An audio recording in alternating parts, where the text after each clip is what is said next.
What is going on, everybody, and welcome back to a Run Pass Opinion breakdown of the Bears, where I can't wait to rip through this Bears versus Saints game and talk through some of the finer points that I found on the Bears film, both good and bad on the offense and the defense. It's funny to talk about this game because I have seen, and already the chat has kind of mentioned exactly what I know the prevailing opinion is, which was this game was really, really bad.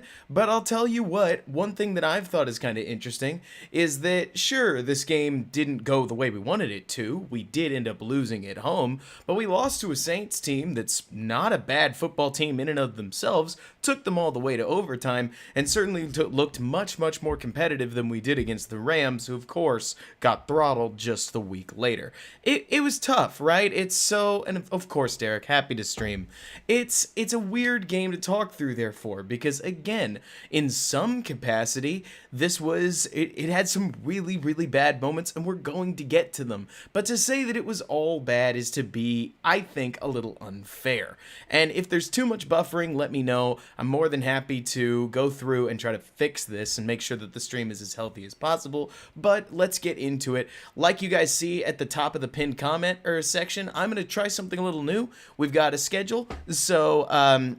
So what we'll do here is I'll try to hit you with about 30 minutes of analysis before we go into a more extended Q&A section. At this point, I'm abandoning the idea that I'm going to stay out of the broadcast footage, so if needed, we will be dipping into that, and I'm just going to count on y'all's donations if you do want to support the stream. Don't feel like I'm judging or looking over anybody's shoulder in any capacity at any point. If you can, great, but at this point, the monetization on the streams isn't necessarily enough to keep me from using the broadcast footage, and I can't figure out how to get the live replay of the chat to work anyways, so we'll feel it all out as we go. But either way, let's dive into it, and we'll start with a couple of the early plays. So one thing that I thought was really interesting is, and we'll start at the top, right? The Bears came into this game with a dramatically better scheme than they had throughout any of the other games, besides maybe the Buccaneers, that they've had all season. And let's go ahead and get set up with Game Pass on the Saints game. I don't know why it's stuck to the Rams game. We may have to play with it a little bit, but either way, this ended up being a pretty even matchup, in my opinion, given that the Bears were down, 3 starting offensive linemen almost immediately as Jason Spriggs went down. But even so, they were actually still able to run the ball a fair bit, and I thought that was fairly impressive. I mean, it's all little runs, right? It's like 4-yard clips here. This is, for instance, a 2nd and 3, where as we dive into it, and granted, it's the first running play of the game, but I remember, and maybe you did too, the Bears are running out of 11. Of course it's a pass. But so the Bears did much more 11. They did much more play action. And when they ran the ball, they ran it with a purpose. They had a scheme idea of what it is they were trying to execute. And they were able, in many cases, to generate some yardage here against a Saints defense that's incredibly good against the run. And that's always a positive. Let's see if this is the play that I'm hoping it is, because it's one that I thought was really, really intriguing for the Bears. It is. So this is one of my favorite actions that the Bears ran all game long, and it shows very quickly, in my opinion, what the Bears were trying to do on the ground. So they're aware already at this point that they've got Jason Spriggs in at tackle over here, so a backup tackle, a backup center, and a backup left guard, who, if y'all don't know my opinion on Rashad Coward at this point, he's not super great. But so they line up in this heavy set, which we talked about, with, it looks like 2 tight ends on the outside, and what they're going to do is a very simple toss out so that the running back can attack the C-gap. I want to show what this helps with. So before we get into the pulling actions of these linemen, what this helps with is it puts Montgomery's starting point out here a little further. So Montgomery, even if he cuts it up the middle, like according to his brain, that would be out out the C gap, or he can bounce it outside to the true edge of the field. Because he's able to start on this outside end, it helps him be a little bit less of an inside runner, true to form, and more importantly, it preys on the Saints' preconceived notion of what the Bears' running game is. So let's watch this in slow motion, and you'll see exactly why I like this play, because it actually starts with a little bit of counter. They first bring in Darnell Mooney and then kick him back out, which depletes this guy and creates what is effectively a six-man box with some other players on the end. So, yeah, exactly, ENB. I don't think Rashad's much. But so anyways, what the Bears do is with this tossing action, both tight ends are going to crash down on the end man line of scrimmage, and Charles Leno is going to push his assignment inside. This creates a healthy leverage block because these defenders are probably pinching in off of Montgomery's feint step in the first place, assuming the Bears are going with a handoff up the middle, which is incredibly common because think about it. Normally Montgomery would step in and then he'd go straight down, so the Saints defenders are going to play that and the Bears are using it to just funnel them off to the side, which is great for the Chicago. Not only that, but Mustipher and Coward are both pulling out wide, and what that allows them to do is that when Montgomery immediately starts this up, he's got two blockers, and neither of them are incredibly good players, though we can talk a little bit more about Mustipher in the Q&A section if y'all want to hear more about him.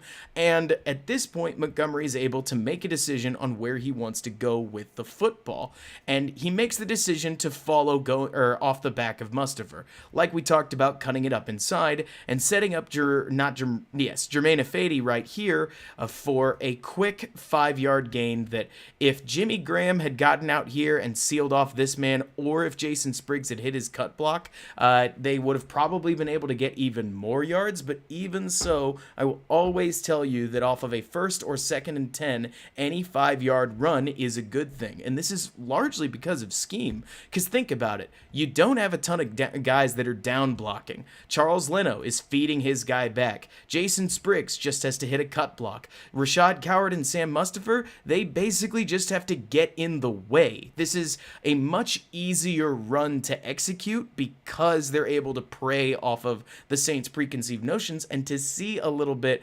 if AD definitely doesn't... he doesn't exactly keep his balance or make some kind of crazy athletic play, and even on what you might even consider sort of a poor play by the Bears offense, they're still able to get 5 yards, and to me, that's what makes a good scheme, is even when something doesn't go well, they're able to get something out of it. From there, the Bears were able to continue moving the ball, because as much as I've heard Foles get a whole lot of criticism for a whole lot of things, he actually managed the game pretty well. No, he's not exceptional, and I would never tell you that Nick Foles is an extraordinary quarterback, but even on simple plays like this, he made what I think are plays that don't get enough notice. For instance, he wants this wheel to Montgomery, but he sees the safety cutting over, so he stays patient and he finds Anthony Miller in the middle. Now, I feel like that I just said a lot, so let me walk this back a little and you can see what it is that I want to talk about. First things first, there's this small thing at the start where take a look at where Foles actually fields the snap from.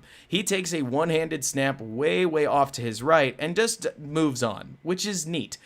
So at that point, he watches Montgomery, sees that the safety is probably going to cover him, and immediately turns and patiently waits for Anthony Miller to get open, obviously right here.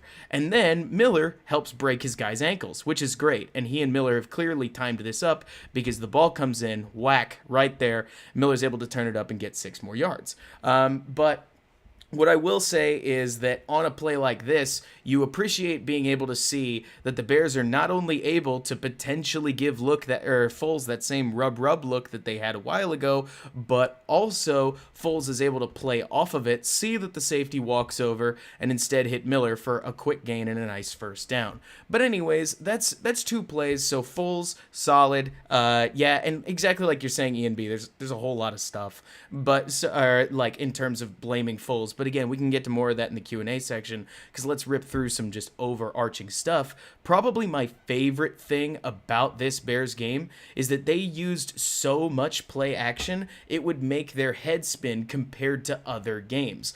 In the Bears ran it they threw it 41 times, and they threw play action passes on 13 of those plays, creating a 31% play action percentage, which, if you remember last week, it was a 16.4% play action percentage, meaning Matt Nagy almost doubled his use of play action. And what did that turn into? Well, I'm glad you ask, because on 2nd and 5, we saw exactly what play action could create, and there's tons of other examples. We can go through a lot of it, but basically whenever the Bears wanted to manufacture protection for Foles, they used what's called a run action play action, where, as you can see, the entire Bears offensive line is run blocking, not pass blocking, and from there, Foles drops back, and he's got, you'll see it in a little while, a clean pocket with Darnell Mooney racing wide open. Also Anthony Miller getting open because he was very solid. And then at this point, boom, he drops it into the bucket, and sure, you could say it's a little underthrown, but I'll take an underthrown 50-yard gain over an incompletion, that's for sure. And like you're talking about, Jay Wood, absolutely, analytics say that you pretty much can't use play action too much, and even 40, 41, 42%, as some people are pushing it, is still enough to continue fooling defenses. And not only do you see that nice angle to watch the throw hit, but I want to take us back and take a look at this pocket, because wow, look at that, right?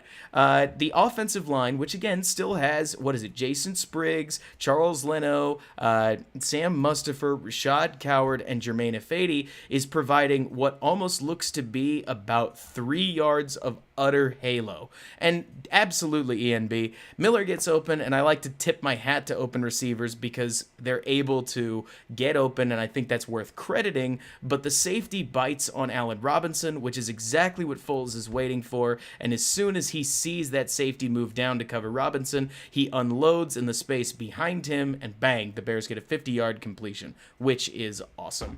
Again, this is a really cool play, because if you watch Mooney over here, you're going to see that he feints an outside release, and he talked about this in an article I saw on 670 before, once he gets the corner to move out that way, going back inside and ripping right by him. I'll slow it down so we can see it. Let's see if I can catch the release.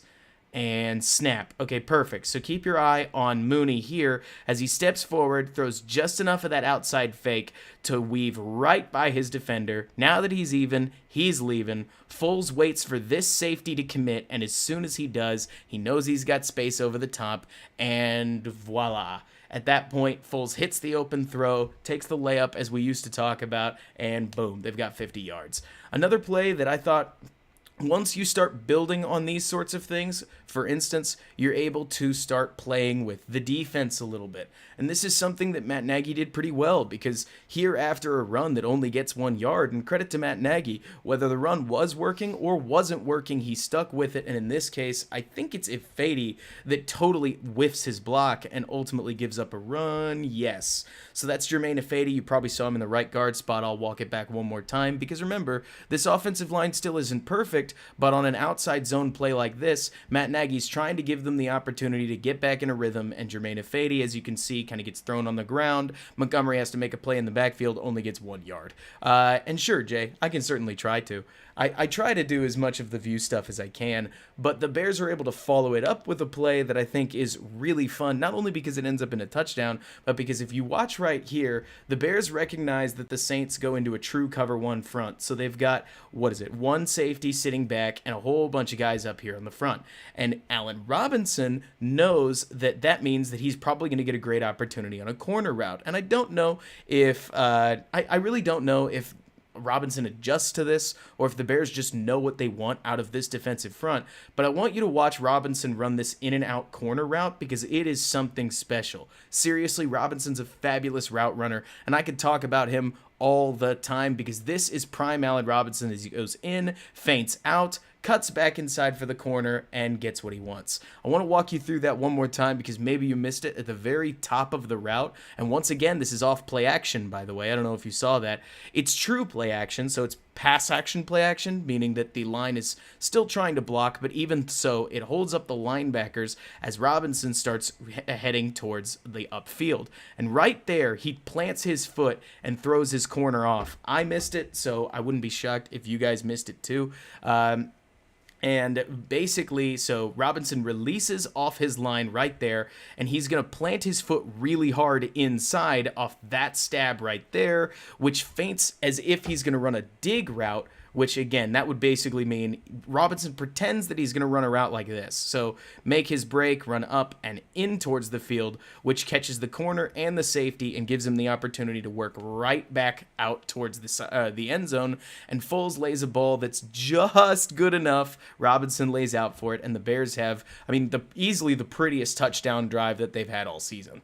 And it's awesome because this is the kind of thing that the Bears can build on. It's a play action heavy drive. It's Foles hitting his mark. It's Nagy taking advantage of defensive tendencies, and we can get more into it later. We'll consider this the highlight. But then we had the low light. And again, there's plenty more positives to talk about when we get there. But then we had this third quarter where it felt like every time the Bears had a big play coming up, because just like we saw on that last drive, the Bears still had moments where after the 50-yard play, Fade got burned and they only got 1 yard. So the Bears they need all three of their downs because they're probably going to muck one of them up, and that's just a given. So when the Bears gained 5 yards here at the start of the third quarter off of a nice quick Mooney play action that he races upfield for, and then the next play right here, they just hand the ball off. Let me see if there's anything special about the run action worth breaking down.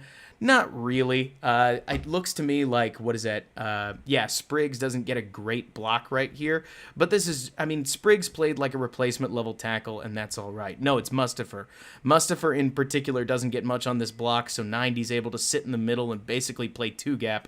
And so Montgomery is forced to go outside where there's a sitting linebacker, as you can see, and the play ends pretty predictably from there with a 1-yard gain. But then, and I'm sure you guys already have an idea of what happened, sitting at 3rd and 4, which is fine because there's a lot of options you can run. You could run a meshing action like this and still work somebody open. You could run a quick hitch and it could operate really quickly. You could run a tight end stick. There are a lot more options on 3rd and 4 than there are at 3rd and 9. And as we saw, the Bears at this point fail to get lined up correctly, where Foles calls over Ryan Nall, and ultimately the Bears offense gets totally lost. Leno tries to let Foles know what's going on, and they end up taking a delay of game. This is where things really started, I think, to show the negative side of Matt Nagy's potential issues, where, again, to wind it back as far as Game Pass will let me go, and we can look at the broadcast here in a little while if you want to,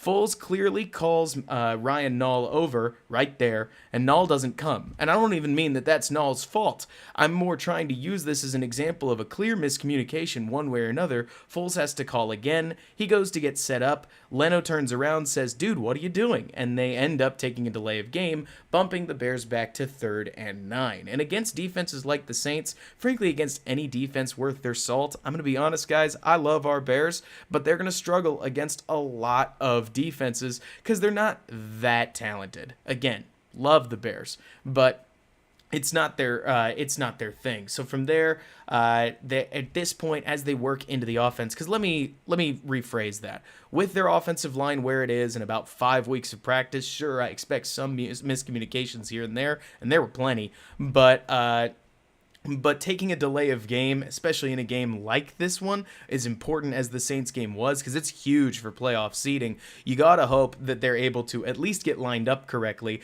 and after they needed timeouts to save them in the Carolina game, and I believe they took a delay of game also in the Rams game, this is discouraging to see. And it may not be Nagy's fault, but you want to see them at least line up and execute their plays because as an offense, they're not quite good enough to survive random 5-yard losses. From here, the Bears give up a sack. I didn't think this one in particular was Foles' fault. There were some that kind of were. But this one, let me take a look. Oh, yeah, so Spriggs kind of gets fooled, and you probably remember this.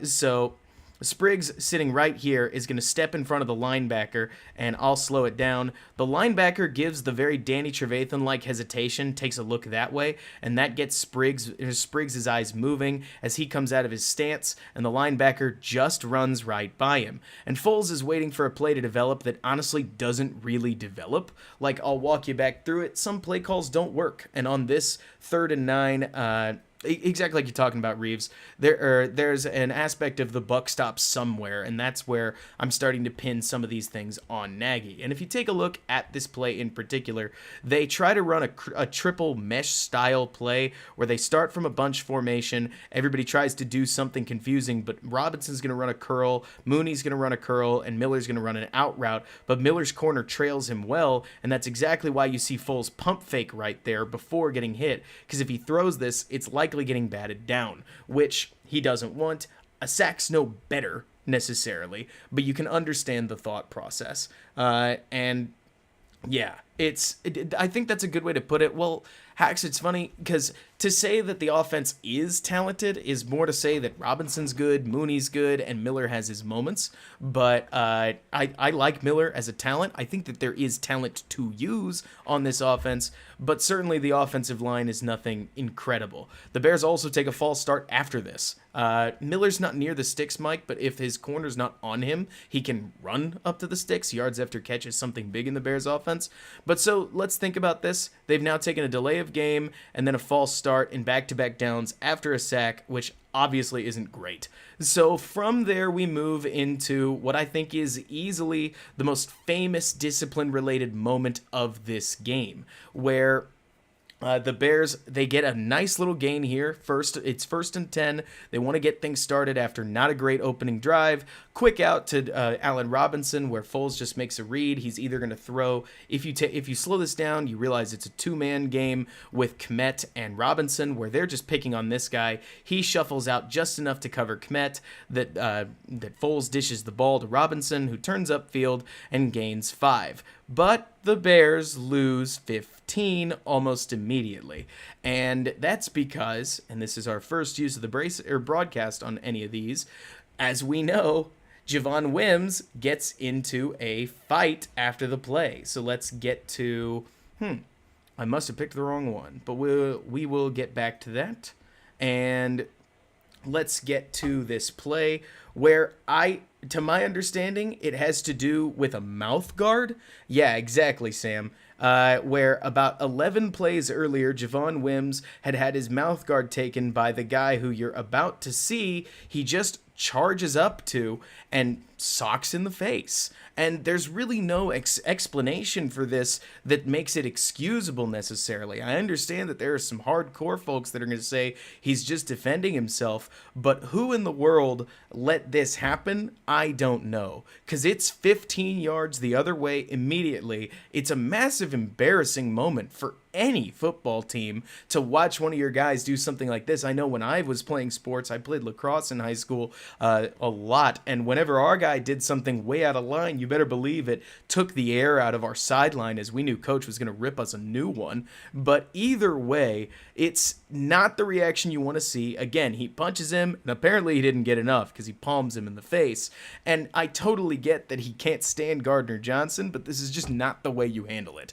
And so the Bears lose 15 yards, and immediately that forces them into a long down situation that I'm just going to tell you now, it's not very, the Bears are not that great in these long down situations. What you're about to see, just to be clear, is that Foles wants to get quick yardage back, so he's going to take a look at these two, who, if I remember correctly, they both run short routes. I can't remember the exact details, but they're going to get covered up pretty good. And so then Jimmy Graham is going to run what is a sideline fade as the Saints drop into cover 4. That's important to note, because what happens in cover 4 is that pretty much all the deep stuff is covered, and the best place, if you're going to go somewhere, is probably the sidelines. And like you said, Mike, yeah, he even celebrated after the punch, which was a giant bummer. But so Maybe one of these days, Sam.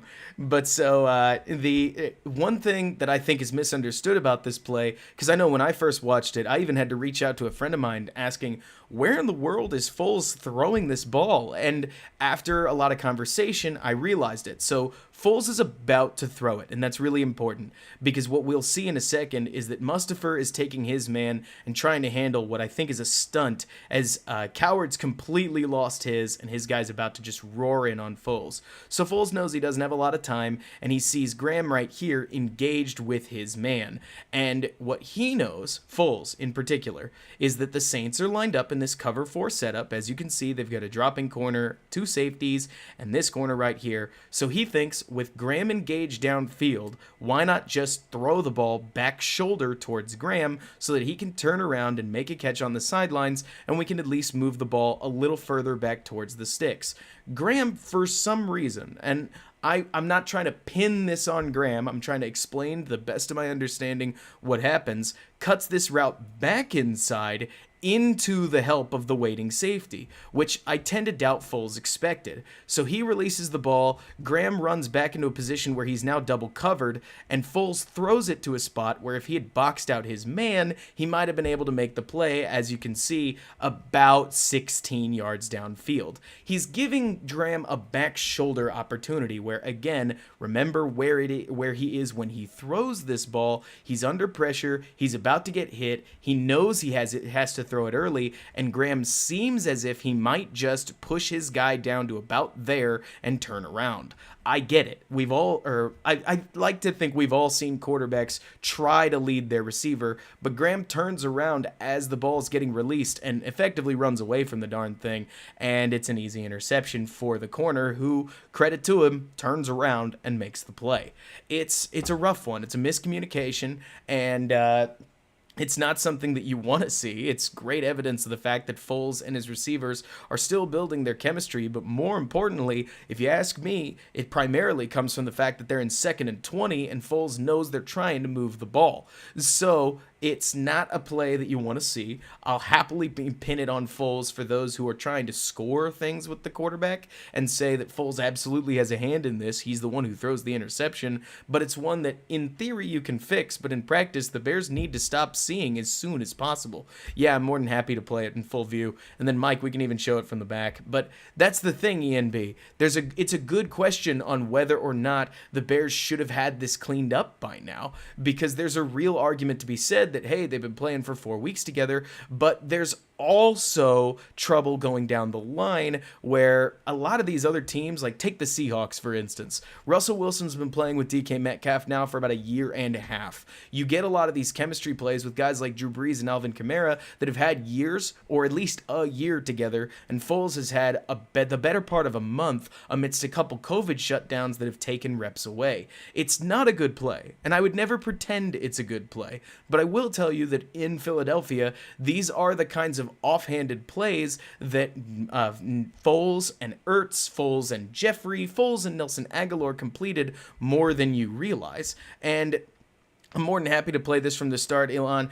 We can take a look back in a second, but one thing I will tell you is that pressure is bearing down on him if you watch the line right here as they stunt, and maybe he would have had a split second, but from what I can see, Foles is putting in a concerted effort to try to keep himself healthy, and I don't know whether that's truly a bad thing. It's just my gut reaction, because I've watched Foles get blasted in 2017, in 2018, in 2019, but starting around the Rams game, whether it's distrust or whether it's a message from the coaches, hey bud, don't get yourself hurt out there, we need you for longer than just one game, it does seem as if Foles, like has been talked about, is trying to keep himself upright, and that's part of why he took 2 total quarterback hits on Sunday instead of his usual, what do you think, 7? But yeah, exactly. So That's the trouble, Jack. It's weird because Graham easily could or like put the bar or turn around and catch that ball. Certainly, again, if you go back to this play, we'll look at it one more time because I do think it's important. It doesn't make sense for Graham to try to play this into the middle because there's absolutely no way he's open. If Graham takes this route exactly where he does, he has now taken himself into a bracket where this corner can come down and not the corner, that's a safety, but this safety could easily come down and take anything in this area, and anything back shoulder now the corner's got control of. So I think Foles thinks Graham has recognized this because most NFL players, like even the tight ends and receivers, they try to recognize their defense and go from there. Obviously, Foles is wrong, and he and Jimmy Graham are not on the same page. But either way, you don't want interceptions, and I'm not about to try to pretend that this interception was actually a good throw or something like that. It's just kind of understandable when you think from the perspective of a quarterback trying to make a play on 2nd and 20. But anyways, let's keep going. So at that point, the Bears start to really dysfunction. They get I think they take, so this was one that drove me, not that one in particular. Then you get some plays where some things kind of go well, some things kind of don't. This play is a perfect example where a play call actually opens up a pretty decent shot downfield off of a play action pass, and Foles just can't connect. And you can't expect him to be 100% accurate on a deep throw, though you would like him to be a little bit more accurate than this. Bright sides, he's got a solid pocket. Downsides, the throw is long and high. If he puts it more into the middle of the field, I do think he gets this one. So for instance, solid pocket, decent block by Graham, and you're going to see Mooney start fading back. If he had just kept running, placed the ball around like pretty much anywhere in this zone, probably closer to that, actually. I think Mooney's ultimately able to come away with it, but instead he fades backwards, can't get it. If there's one thing that I do think is worth watching, take a look at Anthony Miller, who runs a fabulous out route, in and back out, and his corner is on the ground. This was a fun one to watch, and one that actually Anthony himself responded to me on Twitter about, because he knows it was good. But yeah, he gives him a nice shimmy shake, and then bang, hits that out route, and Foles is already gearing up to throw to Miller, and he's not wrong. Not Miller, Mooney. Because if he hits this throw to Mooney, it's a massive gain. And not to mention he's already in motion as Miller is trying to get the ball out. But this is one that if I had to guess, Miller and Foles are going to talk about on film, and he's going to say, hey, if you don't think you can hit that throw to Mooney, make sure you take a check my way because look at what I'm able to do. And yeah. It's a tight play, certainly one that goes against the Bears, and I have absolutely no idea if that's play or pass interference.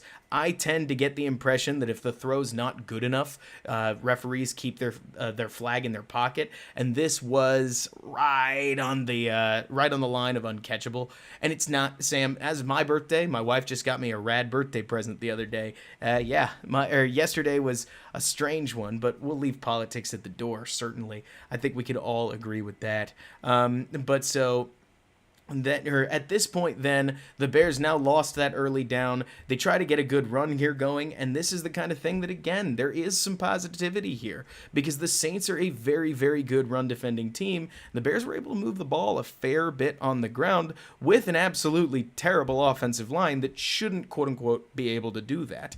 And like you said, Jonathan, Mooney is so good on those deep routes. It's insane, and I don't mind at all that the Bears are not only trying to get the Foles-Mooney connection going, but put on tape that they can hit those, because in 2019, the Bears stopped getting respected altogether downfield because Mitch couldn't hit his deep shots, and they just left him open. So the Bears have to hit some if they're going to generate the light boxes that they want. And as you can see, again, they're running out of 12 personnel. 12 is their heavy set now, which is really important in my opinion, because what that means is that they're consistently able to generate, in this case, it's a 7-man box, but a lot of times they either get 7-on-7 or they get 6-on-6, and that really helped the Bears' running game as they ran little stunts like the guard pulling around here, tight end cutting out this guy, and Montgomery, of course, wriggling right behind Spriggs and getting out in the open field. At that point, honestly, when Montgomery gets going, he's surprisingly good.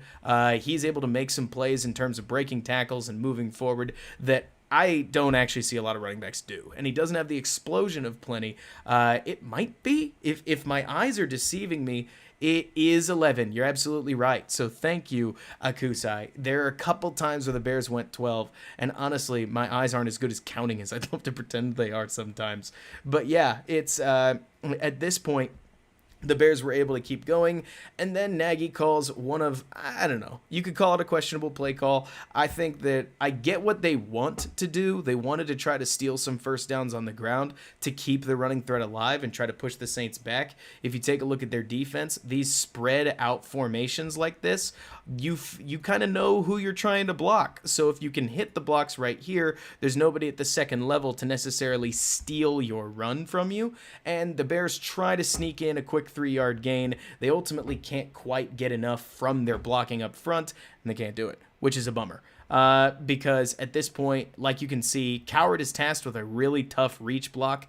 Montgomery bumps straight into Leno as he tries to roll around behind him. Coward's not necessarily there, and because there's no hole that's been opened up, Montgomery gets one and stops.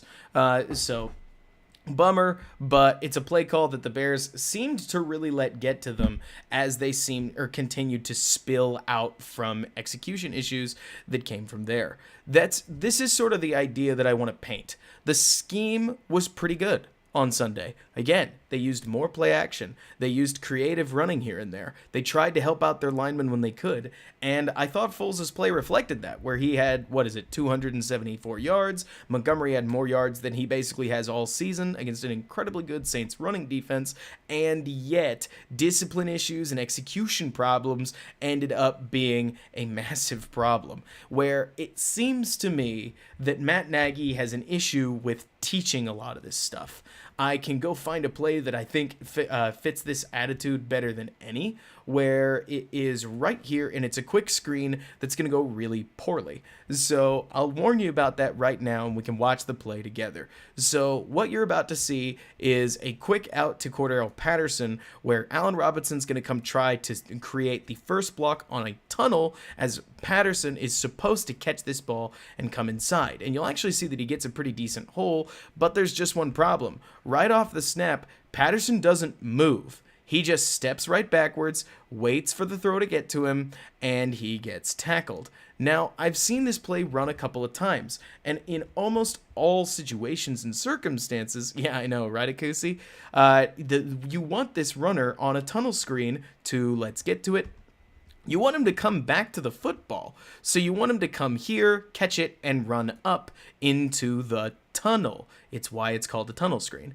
But instead he stands out here at the edge, and he gets hit almost immediately because whether it's that he doesn't have a feel for it or what, the Bears are actually able to open up not a bad running lane for the guy, but Robinson can't get there because Patterson doesn't carry the man into him effectively, and it's a massive problem. And Ray, I know that you could say he gets maybe 5, but it's way better than losing 4, especially when just a little while later, let's see if I can find it offhandedly, I think this is it. Yeah, on 3rd and 13, Alvin Kamara does it correctly.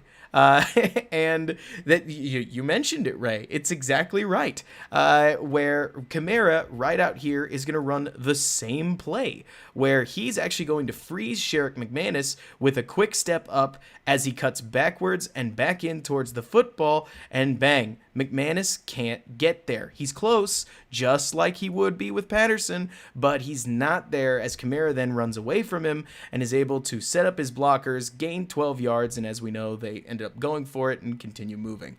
It's a problem, but anyways, he did read it right, Jack, but it's not that tough of a read for a corner when ultimately the guy moves back because they've seen it a billion times. At that point, I really do think that Patterson needs to catch that ball and come back in towards it so that he can help set up his tunnel screen. Kamara shows us how it's done properly, and I wish Patterson could have done the same thing. It's these little details where I think Matt Nagy's offense has been really lacking. It's not that their scheme is horrible, and certainly their game plan here to go deep against the Saints when possible and frankly keep the ground game alive for the sake of play action it worked. They kept getting deep shots open. There are so many of these drives where if they had a decent drive at any point, it partially came off of a play action pass, just like this. 13 play action passes, almost all of them got first downs, and none of them lost yardage, because just like this, they're able to fake that play action, freeze the linebackers just enough, help create a healthy pocket. As we'll see, Robinson's able to shake open on yet another beautiful route right there, a stop and go action where boom, he gets the ball, 28 quick yards, which is awesome. And you're right, Reinhardt, there's a serious truth to the idea that Tariq Cohen would be running a lot of these, and the Bears are struggling to fill his role, which is a massive problem.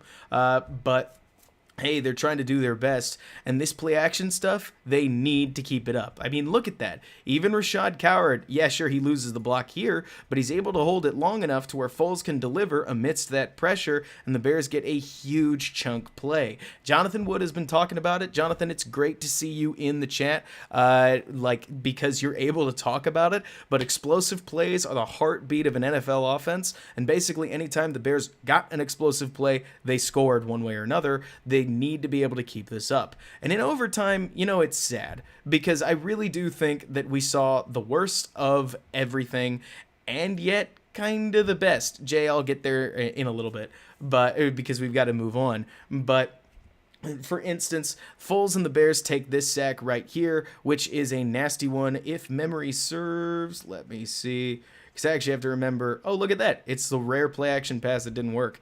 Obviously, I needed to brush up on my overtime film. But so let's take a look and see if we can suss out where the problem is.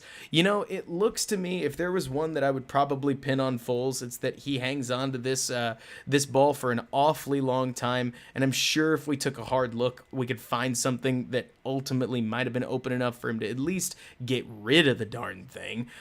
Even though Spriggs, it looks like, lets his man go. We'll take one more look at it. I'm not trying to spend too much time on this play as 93 gets by and Foles hangs onto the ball. But then immediately, credit to the Bears, they're able to squeeze Robinson open on this out route, which is like a triple breaker, and Foles lays a nice ball out there to extend the drive, which is awfully neat. This is a straight drop back. Foles stays calm in the pocket and lays out a nice one despite Anthony Miller drawing some contact. We'll watch from back here as he ultimately adjusts himself off the safety.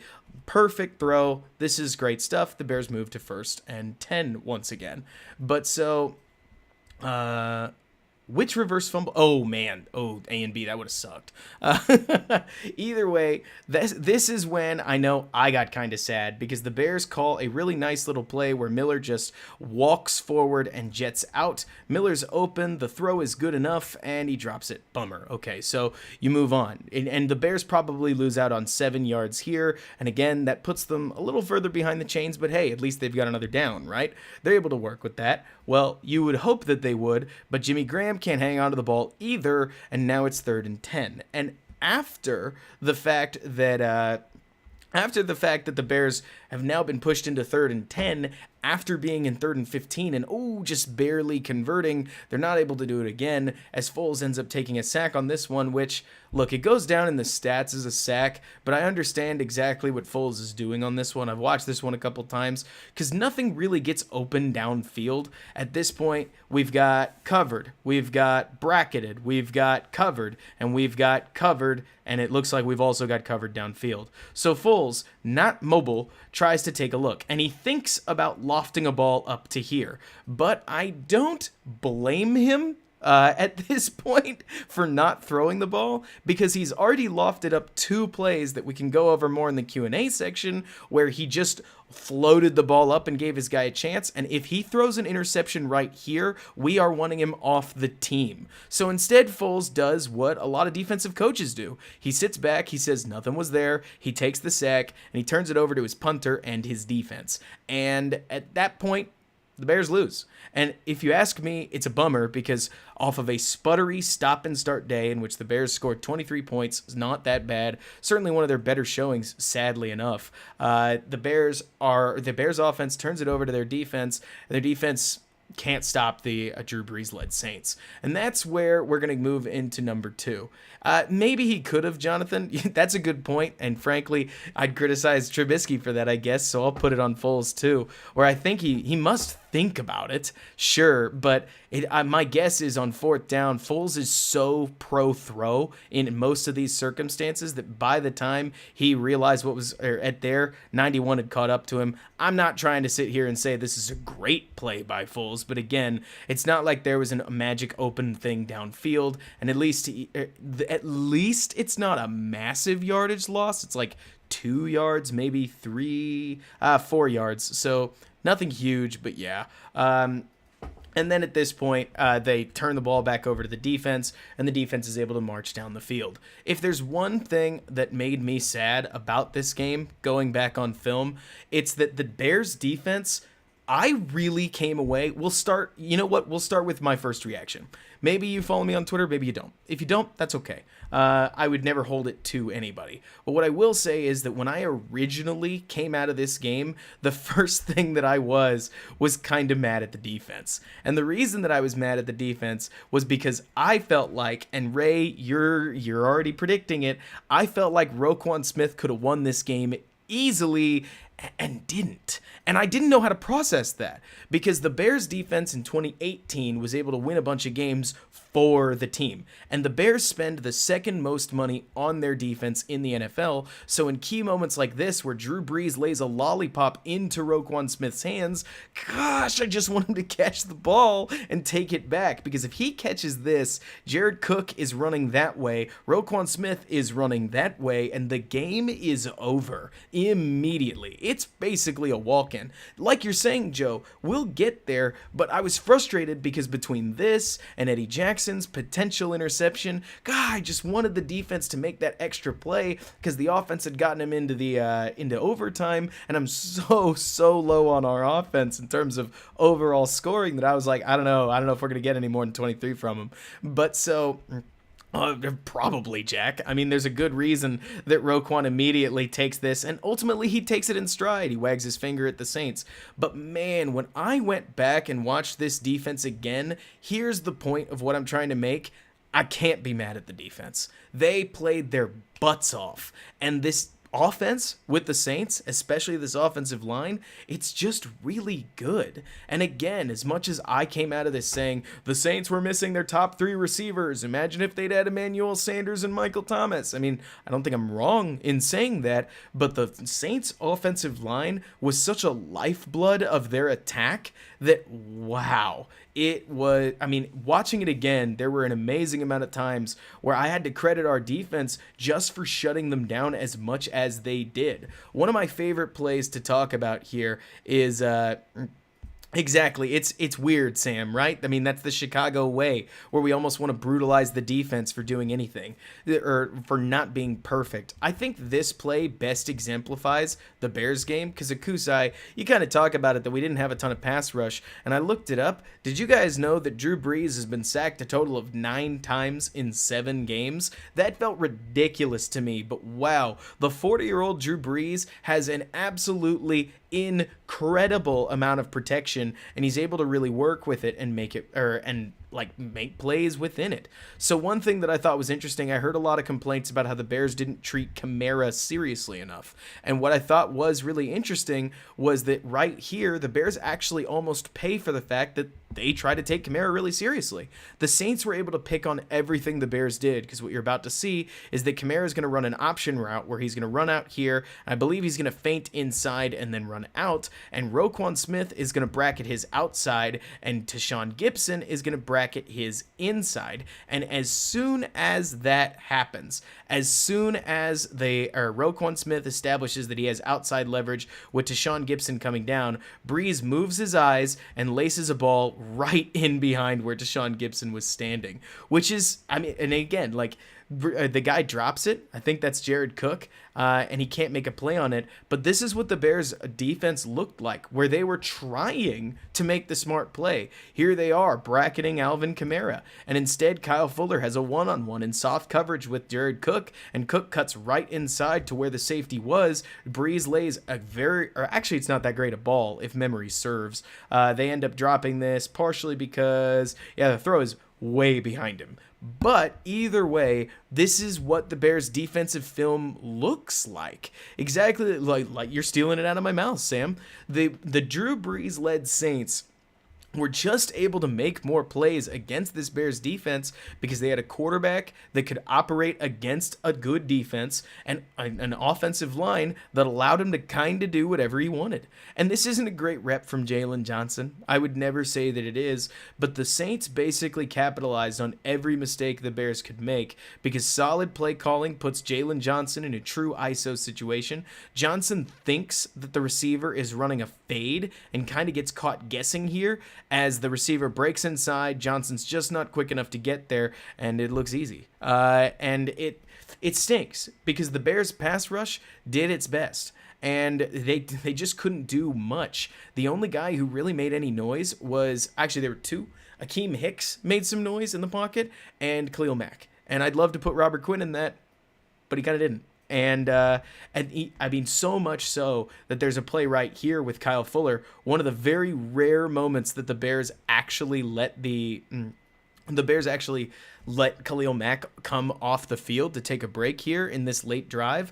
As soon as Khalil Mack came off the field, the Saints sent in a play call. We'll go ahead and fix this issue right here that took advantage of it and gave Breeze a little bit of time in the pocket to let go of the ball. The Saints and Drew Brees had been quick passing all day, all night to this point, but here as soon as Mack's out and Mingo's in, they didn't respect Robert Quinn enough, apparently, as soon as, again, Gibson comes down here, Brees makes the right read, recognizes that he's got a one-on-one with his receiver, lets go of the ball as soon as, Gibson's come down to try to take away what might have been a dig route, and Kyle Fuller gets called for illegal contact downfield, technically pass interference, which it used to be defensive holding or a 5-yard penalty, but either way, it's a bummer because as soon as Matt came out of the game, seriously, and who knows, maybe that chip call was there to try to take the air out of Mack, and it ends up taking the air out of Mingo. But they're able to draw a flag that continues their march down the field.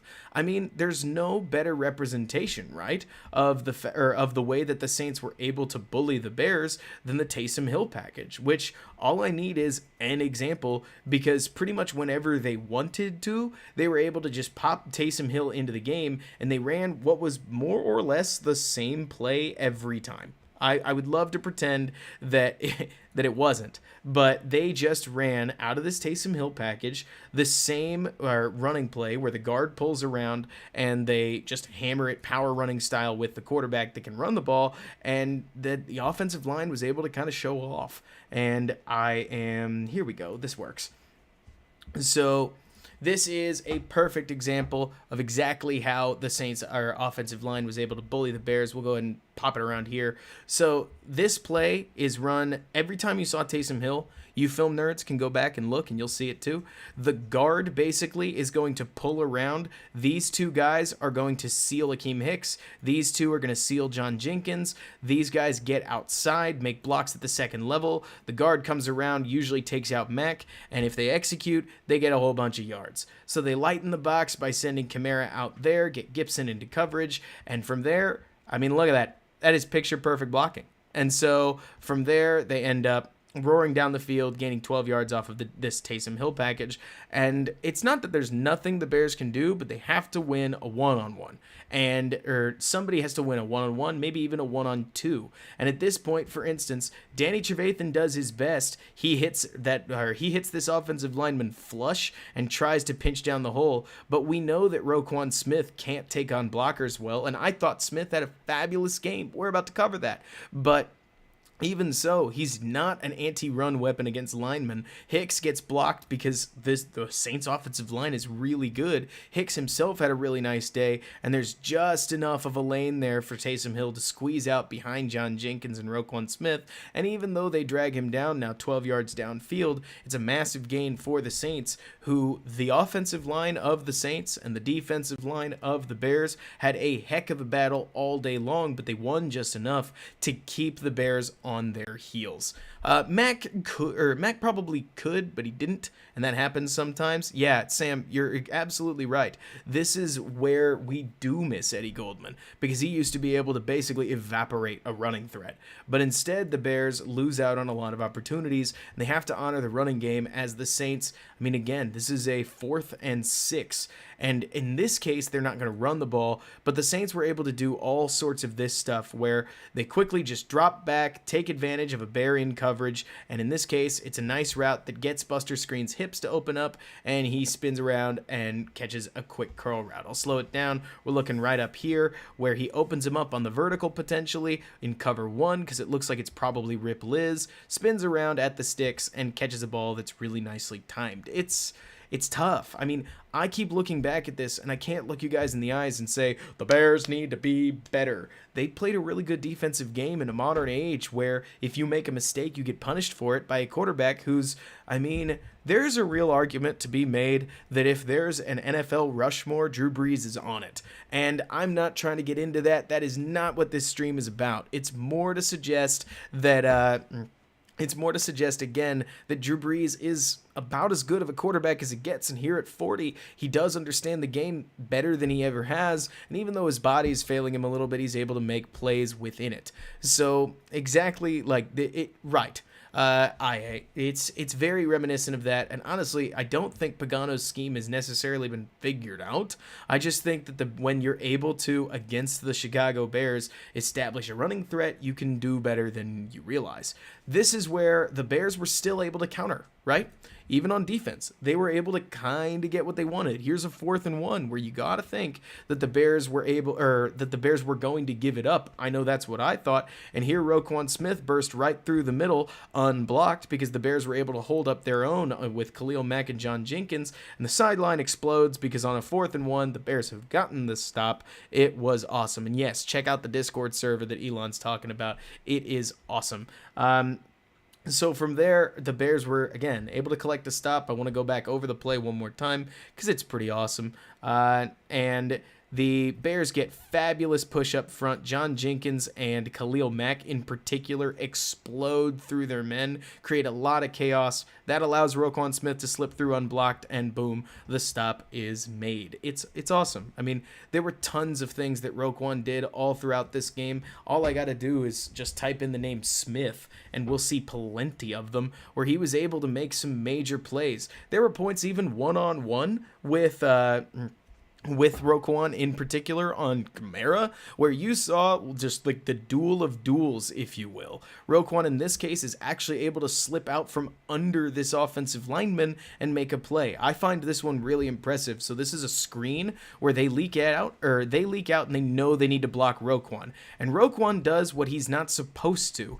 In most of these football settings, if you want to release inside, the lineman will let you, because what he's trying to do is stay outside of you. But Roquan, against Alvin Kamara, releases inside and then outruns him to the edge. Kamara's obviously turning around, else he might have made the play, but Roquan's able to get there, keep his feet laterally, and get Kamara and usher him out of the sidelines effectively. It's a great play. Roquan is blossoming into that number 8 overall pick.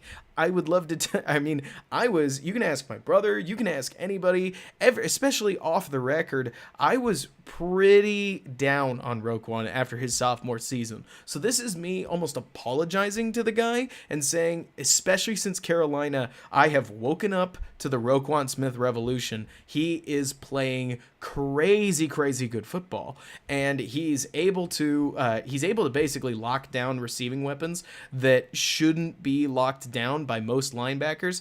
Danny Trevathan's a pretty standard linebacker, I think. Maybe a hair slow, but he's not that bad. Whereas Smith, I mean, again, there is just taking weapons away in the flat, taking weapons away in the And he's taking weapons away in the flat, taking weapons away from tight ends over the middle of the field, all sorts of plays where Smith right here is just going to jet to the sideline, weave around the pick, and make the play on the sidelines. Bang, knocks him right down. Like you're talking about, IA, it's funny because the Bears have Buster Screen, who isn't bad. He's just not great either. Certainly, the Bears had their coverage issues, and Breeze was able to take advantage of them, but it's it's trouble. So this is the big Kamara play where, you know what, I'll just play it so we can all see it. If you've ever wondered why in the world these sorts of plays happen, I'm about to walk through it. They're more complicated than they look. And frankly, they were a bit of a troubling occurrence as the game went on. So how in the world does Alvin Kamara, their one weapon, ultimately get this open? Well, it's actually not that complicated. So Pagano didn't blitz often, and most people don't, whereas Foles gets blitzed. This isn't a joke. Foles gets blitzed almost 13 to 18 times a game if you go back and look at the last 4. Tampa Bay blitzed him 17 times. The Rams blitzed him 15. The Saints here blitzed him 17 again. So Foles gets blitzed a lot because everybody's aware that if you can pressure him, you can force the throw out, and he's not exactly going to run away from it. So on this play, the Bears blitz Breeze with an inside Roquan blitz and then drop Mac off. So you're not actually loading up more rushers because basically if you blitz Drew Brees, you are giving up free yards. I mean, that's become the league-wide assumption, is that you can't blitz Breeze often because his offensive line's too good, and if they soak your blitz, Breeze is going to kill you. But so at this point, Roquan comes in, and Mac's going to drop into coverage. But there's one problem with this, and I actually don't know whose fault it is. We can take a guess, but either way, what happens is both Khalil Mack and Tashaun Gibson end up in the same place. They're very clearly trying to bracket Alvin Kamara, but they're both playing his outside edge. Nobody's got that inside control, and I don't know why. And ENB, it's actually not that ridiculous to drop Mac into coverage, because what you can basically do is, it's called simulating pressure. The idea is that you try to buy this tackle's time so that he might be late to help, but then you drop him off and try to surprise the quarterback. That exact question. Why in the world would you drop Mac into coverage? You can snake quarterbacks with it, and that's actually how they got Tom Brady on one of theirs. But if you take a look here, again, is Mac supposed to be the guy inside? Maybe. Is Gibson supposed to be the guy inside? Possible also. But either way, they both end up out there. They are not both supposed to be there. I can promise you that. And my guess, if you made me guess, I think it's Gibson. Because like you guys are talking about, I would assume the safety would come in and backfill for Roquan. They're more similar. Roquan is usually the guy sitting in the middle, but remember, he's blitzing, so somebody's supposed to fill in for him. And in this case, of course, Kamara breaks wide open. It doesn't get easier. In this case, that's bad. And it's the kind of thing that if the Bears can clean up that coverage, they can get even better. This was a mistake that they got punished for. There's no doubt about that. ENB, that's the whole team, isn't it? Execution issues with good scheme with execution issues killing them. They basically just rely on their on their coverage and their talent, and there's nothing wrong with that. Though I will tell you that Eddie Jackson didn't have a particularly good game, and I don't say that to hate on the guy. I love Eddie Jackson, but for instance, right here, you're going to see Alvin Kamara freeze Jackson and get a nice quick 14 yards. The Jackson's a little slow too. When he does react, he's not there soon enough, and Kamara works right around him. Jackson in one-on-one coverage did not do near as well as he does as a rangy safety, which is sort of a bummer. And ultimately, I don't know whether a lot of this is Pagano's fault. I know everybody says blitz more, but remember, a lot of these legendary quarterbacks, especially with an offensive line like the Saints have, were just able to beat it. I mean, I don't think that there's a better set of plays than this last one in overtime, so let's rip through these and see if we can find some, because the Bears basically got as close as they could to Breeze, and Breeze, who's comfortable in the pocket and a Hall of Famer for a reason, was able to just soak them up and make plays. That one obviously is not what I'm looking for, but I'll talk through it a little bit as we go. But so basically, This Bears defense did its darndest to get after the quarterback and ultimately couldn't make enough of an impact. There's another huge blocking success. Again, the Saints offensive line made it just how clear you can telegraph things. I mean, let's take this play. This play's a great example, right? We've heard all about, since Matt Nagy was in Chicago, that he's either too cute or he's too predictable, which you could make the logical argument that it's got to be one or the other, that you're probably either too predictable or you're being too cute and trying to be too unexpected. But take a look at the Jimmy's and Joe's argument here, where as soon as Taysom Hill gets on the field, you know they're running it. You may not know which direction they're going or what the blocking pattern is, but you know they're running the ball. It's almost as predictable as it gets, and would you believe it, the guard's going to pull around again, because that's what they do. They've got if the fullback coming across here, it's just not that complicated, as Taysom Hill's going to run up to the left, but they just block everybody. I mean, everybody hits their assignment. There's a beautiful hole right there as Taysom Hill bursts through it for a solid 8-yard gain that, gosh, it feels like we've got to completely stymie and mystify the other defense to get that kind of a gain at all, and we can go over Montgomery's here in a little bit. All this to say that the Saints' offensive line in both pass protection and in run blocking was incredibly solid. They were as good as I've ever seen. And granted, I've not been studying these offenses so heavily to where I've got a ton of great examples. I'm still kind of building my mental catalog.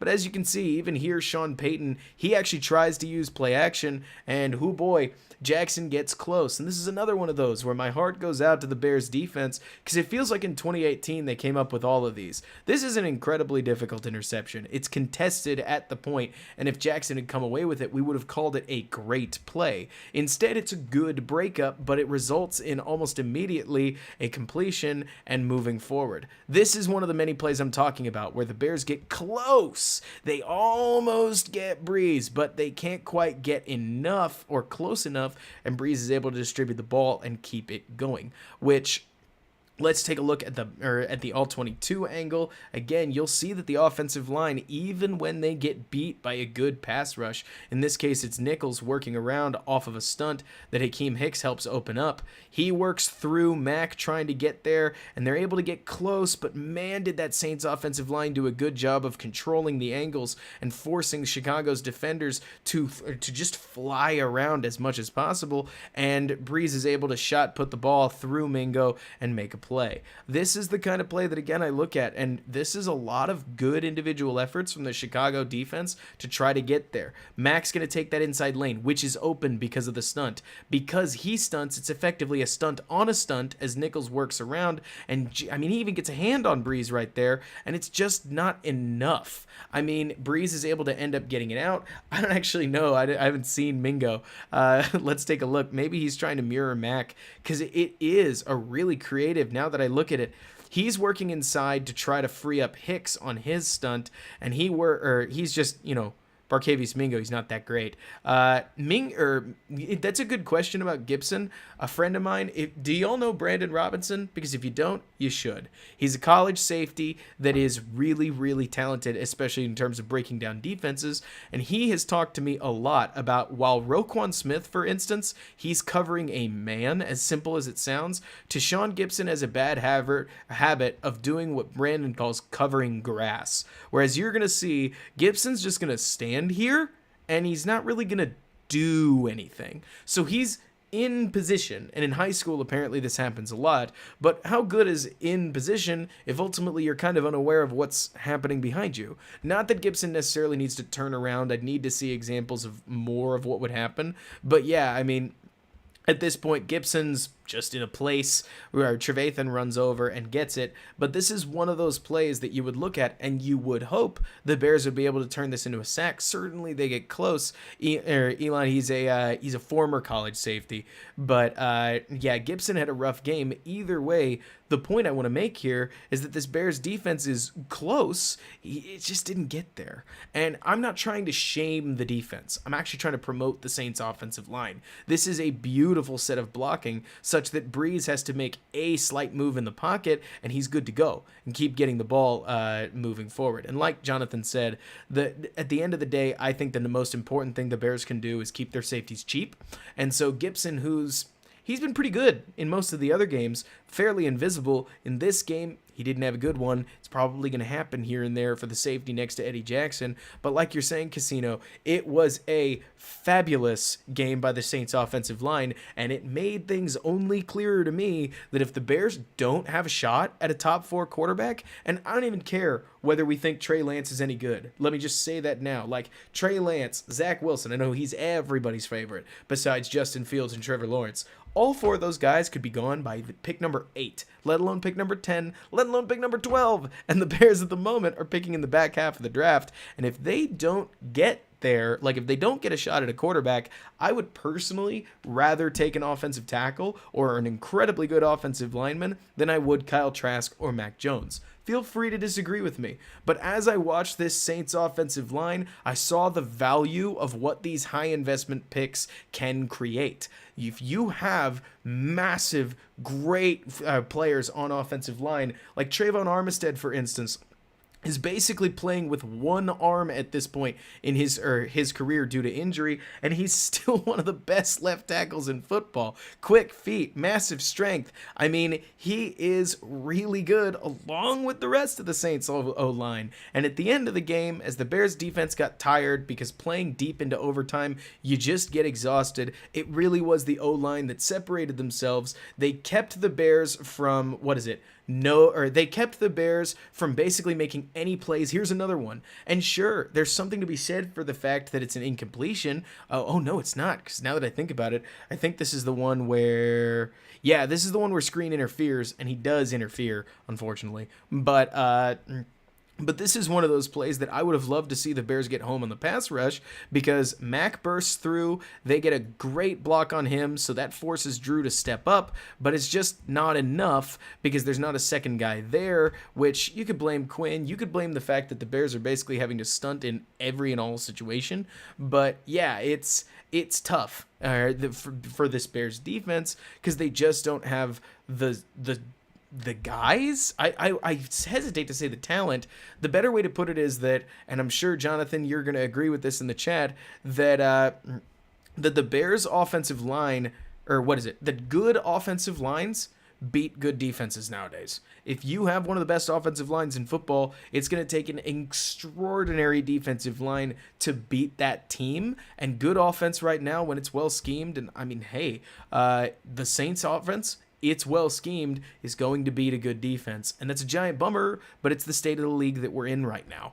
So as you see here, they end up getting, it's just the perfect play. So the Bears, if I remember, because I watched this one on the broadcast, I haven't actually seen the All-22 for it yet, I think they send Roquan Smith on a quick blitz up the middle, and they pay for it. They do. So they send what should be a 5-man blitz. The problem is, Roquan is exactly the guy who's supposed to track outside and make a play right here. So because Roquan's caught in traffic, Kamara's one-on-one with he's not even one-on-one. He's got a lineman out in front of him.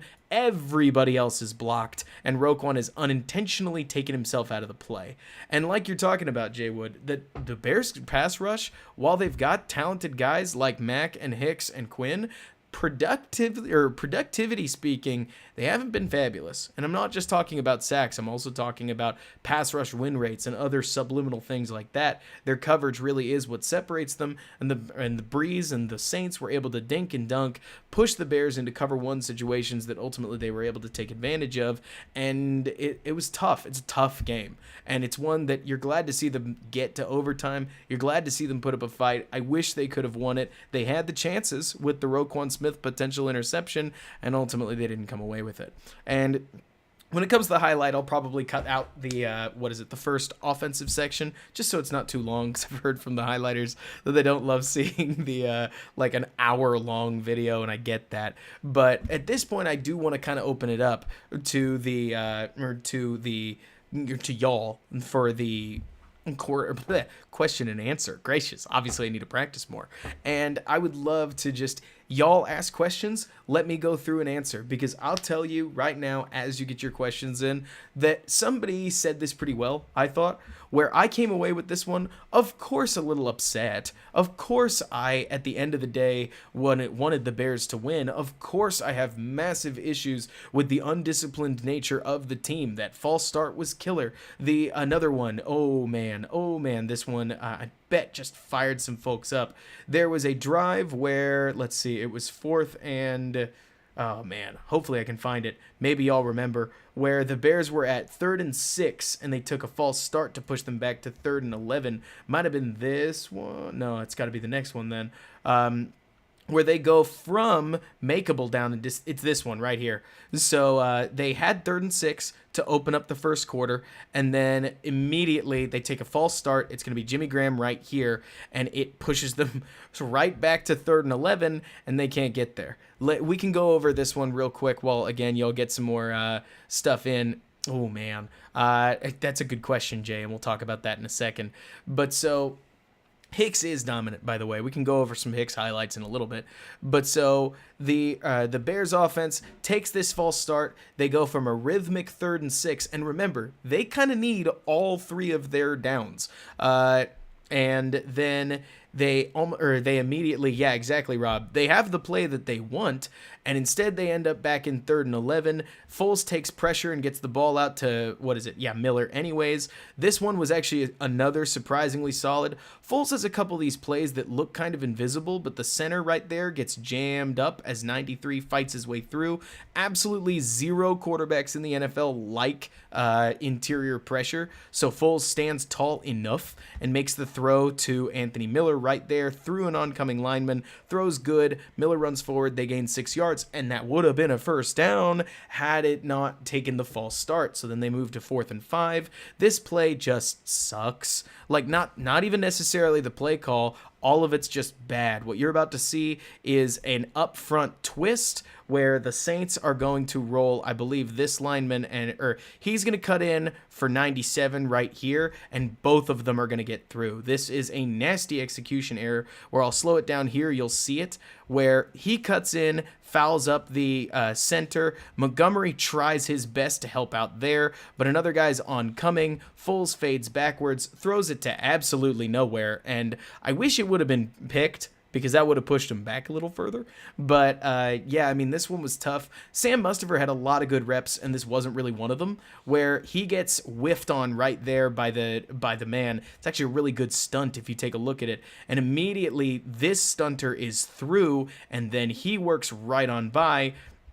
Montgomery tries to make the save and pushes out the oncoming defensive back, but 56 is screaming through the line. Foles is just trying to give himself the opportunity to throw, because if you take a look, why in the world is Foles backing up so much? Here's why. What you've got to remember is that the primary receiver on this play is Allen Robinson. So let's watch Allen Robinson. Foles knows he hasn't broken yet, and he's not going to break for quite some time. So when in his peripherals he sees that he's got 2 men coming on, he knows he has to keep the play alive until, literally the moment he releases it is about as early as you can, because Allen's finally getting out of his break. Now, Foles places the ball really poorly. I'm never going to tell you these are great fundamentals or anything like that. But the intent of this play is to push the ball downfield, and Foles doesn't recognize Allen's break. Call it a chemistry issue. I'll call it everything. Like, the line didn't do what they needed to do. It's also a good play by the Saints. Foles' limitations in his mobility certainly cost the Bears here, and that's exactly why, for crying out loud, when you get to the point where, if I remember correctly, yeah, right there, Allen Robinson's removing himself from the team because he's just so frustrated. There's a point where I look at it and I go, what in the world is going on? Like, this offense seems to be losing its nerve in a hurry, and from a coaching perspective, like in terms of grading the coaching, it's quite literally never what you want to see. But so let me take a look at the rest of the team. So, which DPI, Noah? Do you mean the one for Fuller, like the illegal contact one? Because I can absolutely talk about that. Coward's definitely not very good. I hear a lot of worrying about Miller. He did have 8 catches and he did drop a nasty ball, but he played a lot of stuff. Or like he made a lot of plays, and he was one of the big reasons that the Bears were able to put together the offensive game plan that they did. I hope they continue to involve Miller like they have. He's basically been the only guy to show up as a potential weapon in the last 4 games besides Mooney and Robinson, and that includes Patterson, who has failed the sniff test. It includes, Javon Wims has done not really anything of repute, as we saw, and plenty of other issues. But so let me see the timeouts. Oh man, there were some timeout issues here yet again, which wasn't great to see. One thing I will tell you that I thought was this is going to sound like I'm being unfair, and I wish that I could pipe in my dad to vouch for me, because I didn't tweet about it. I was trying to tweet less in the game. But right here, when the Bears took that second timeout, I was livid. I know. Nagy got a lot of heat last week in the Rams game for not taking a timeout, not forcing a punt, and not trying to be aggressive in a Rams game that was slipping away quickly.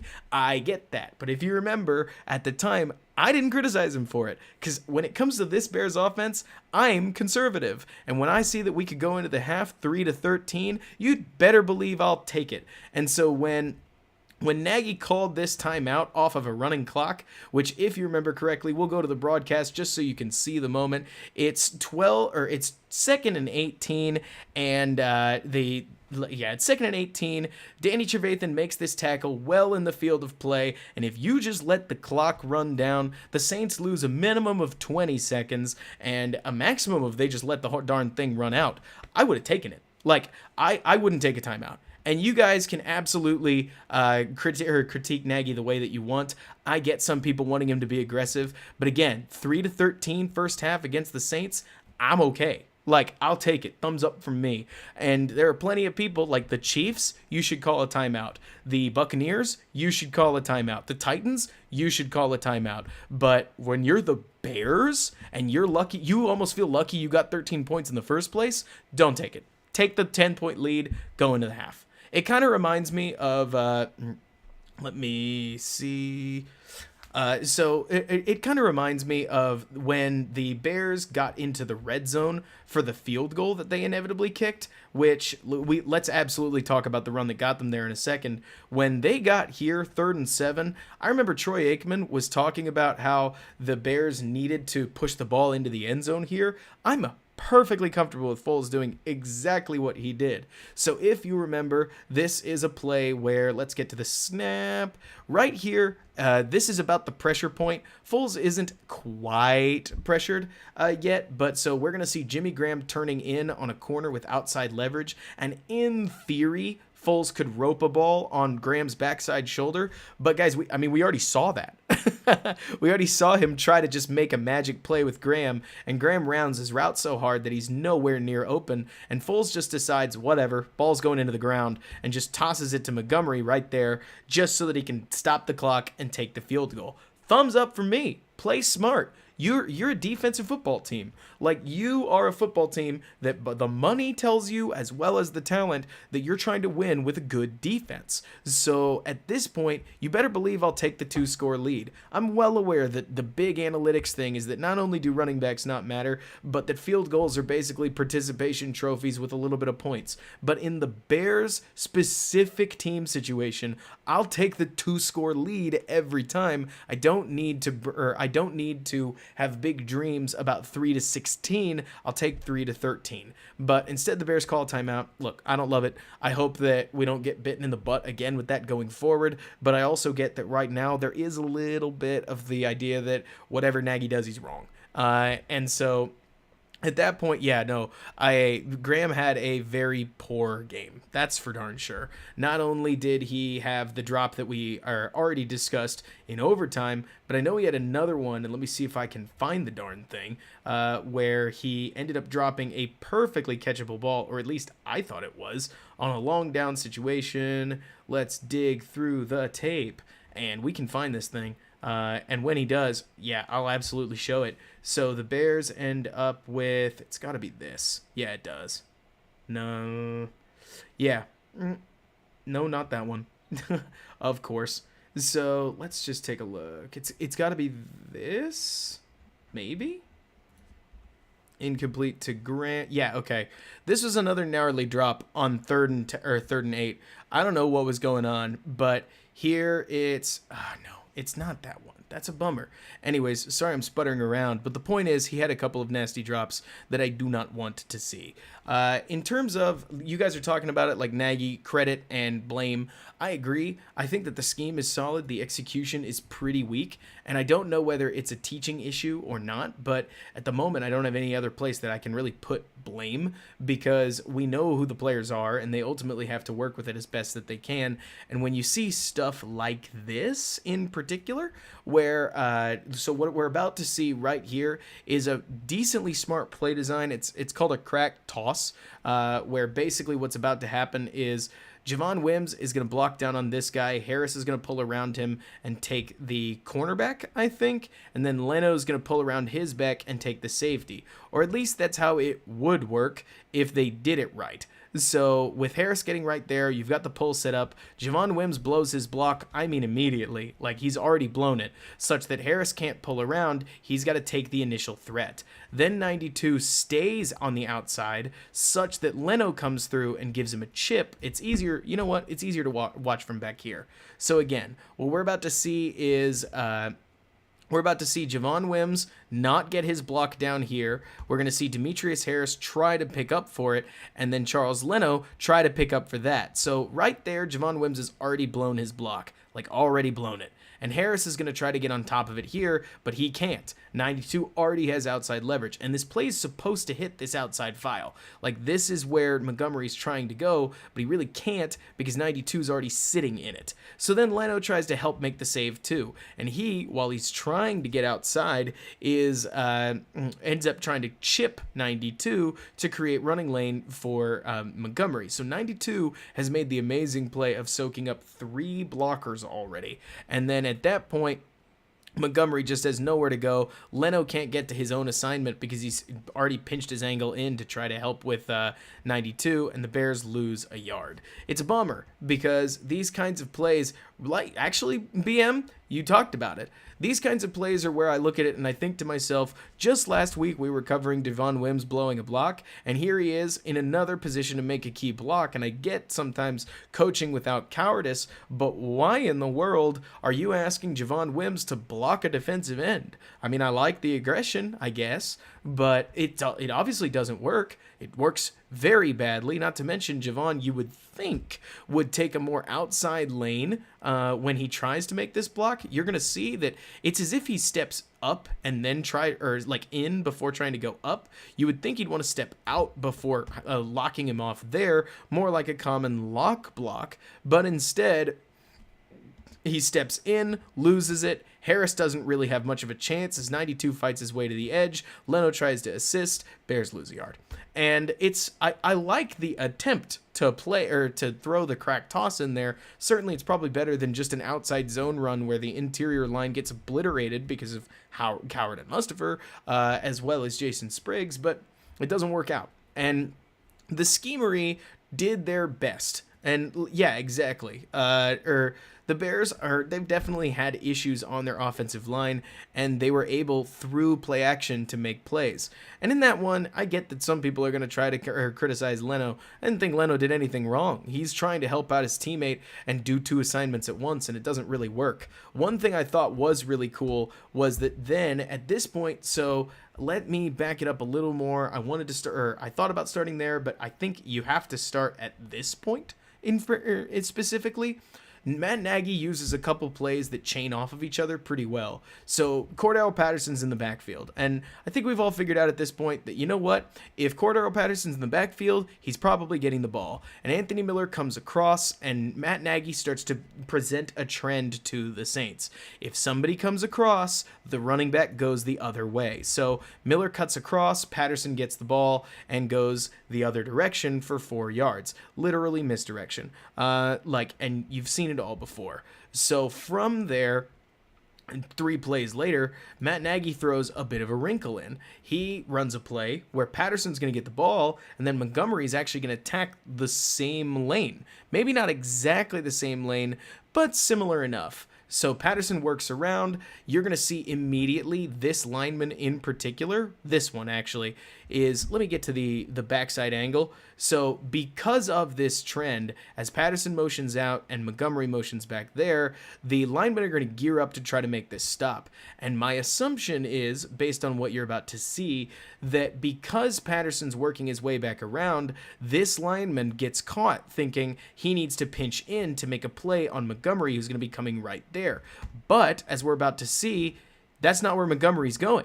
Montgomery takes this run right up the backside as Spriggs takes advantage of clear leverage and blows him out of the way. This leaves Montgomery with enough open space and a linebacker that was actually following this way to track Patterson that he's not in position to make a tackle. Montgomery breaks away from light contact because there's nothing he does better than that, and he's into open space. And sure, he doesn't have the breakaway speed, but he'll take a chunk play wherever you get it.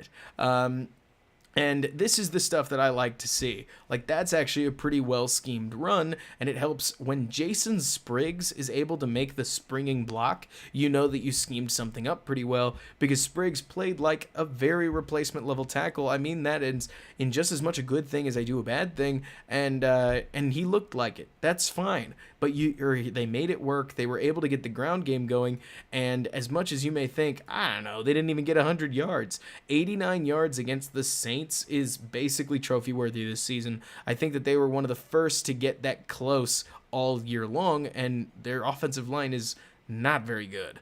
But so, yeah, at this point, again, I'd love to open it up to more questions. What can I answer for you that you want to see?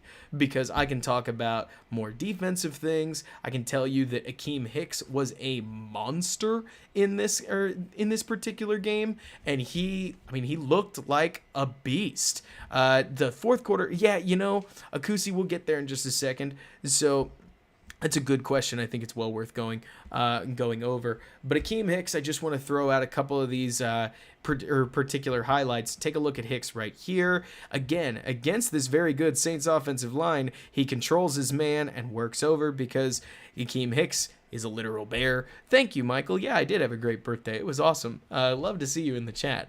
I definitely, between Mitch or Foles, I'd pick Foles 100% of the time. The little things that Foles is able to do trump a lot of what Mitch is able to do. Not to mention Mitch is generally pretty inaccurate downfield. And while Foles hasn't been the world's most accurate thrower on those 30-yard bombs, Mitch has gotten me to the point where, based on a lot of the film that I've watched, I don't even know if Mitch hits this throw. Like, this is about a 20 to 30 yard air yards throw, and he, Foles drops back. Mitch making a throw all the way to the sidelines with basically perfect timing to an Allen Robinson that's only just open. I don't know about that. That may sound a little harsh, but yeah, I mean, Foles manages the game, he beats the blitz, and he's not mobile. I mean, there's a reason that he's not very good. I like Nick Foles as a player. I think he's a solid player, but the reason that he's never been considered a good quarterback on the grand scale is because he's got limitations, and at least he is that NFL quarterback level. He gives the Bears something to build an offense, or like at least on the foundation of. He's able to check into other plays, and they can work with that. But so let's see. Oh man, do you really want to, Jay? We could, but I don't want to get into that. I could try to come up with something. But so Santana, that's a good question about Danny Trevathan. I think Trevathan's really good in the running game in particular, and helps a lot with Roquan Smith. Here's a play. You talk about Trubisky and Foles. This is one that I think is a lot harder than it looks like, because Foles takes a look at this defensive back pinching in and realizes that he's going to have Anthony Miller open before the ball's even snapped. So let me take you through, now that I've told you that that will happen. And of course we get a fat frame skip right there. Let me see, Noah, or we'll get there. But so Foles at this point is able to sense the passing lane before it happens, and he finds Miller for a quick 8 yards. If you watch it back here, he sees the blitzer right here and recognizes him. You can't see him in the frame. Of course you can't. But Foles makes eye contact with that blitzer. He knows he's coming, and so he knows exactly where to put the ball after the snap. These are the kinds of little things that I think Mitch struggled a little more with and needed to know where he was going through the headset, and it's something that I want to see that work on. So Danny's contract isn't great. I'm not going to pretend it is, because it's got a lot of void years in it, but I will say that Danny has looked better and better and better and better with each passing game. There's a specific play right here that I think shows what we would call old school Trevathan, where it's 3rd and 4 and the Bears get the, I would say that they get the look they want, but really their defense just makes a heck of a play here. So so it looks like they want a quick dump out screen, either that or it's because the Bears send a blitz. And hey, maybe there's something to be said in this case for blitz more often, because right now they throw a full 5-man blitz at Breeze, who immediately sits out and decides, I'm going to throw it to Kamara. And it looks like the Bears baited him into it, because there's Danny right on top of it, and he gets just enough of a piece of Kamara. Actually, he brings him all the way down, but even if he hadn't, he had Roquan backing him up. It's the kind of play where you look at this and Danny gets excited for good reason. He peels out, he senses the play, and he's able to catch Kamara, because while Danny's stop-start isn't very good right now, his straight line speed isn't terrible. You can work with it, and he's hitting with almost Mike linebacker force. You take that. And so at that point, I don't think Danny, certainly his contract suggests that we can't really do much with him. We're not going to be able to trade him with, what is it? His contract runs until 2025, technically, so a long darn time. But he's not a linebacker that I'm going to start crying over just yet, because he can make it work. And I really don't think that he would just be some backup linebacker. He may not be a high-tier starter, but he is a starting-level linebacker, and he's helping out Roquan Smith a lot in the running game, particularly. Tashaun Gipson also didn't have a great game. We kind of talked about that, but there are a couple back-to-back plays right here where he gets caught out of coverage. I don't know if we should have kept Nick Ray, because if I remember correctly, Nick got paid a good chunk of change, but if I could get them on equitable deals, yeah, I'd probably take Kwiatkowski, because he fit that more Mike linebacking mold. But hey, the Bears were able to get a compensatory pick out of it. In this case, Eddie Jackson gets beaten coverage again, not Tashaun Gipson. Another one-on-one coverage moment where the Bears, or Breeze and the Saints, dropped back, the line covered them, and they were able to get the ball out. And from there, the Saints kept working down the safeties in particular. Gibson's going to end up making this tackle. It won't surprise me if this play falls on him.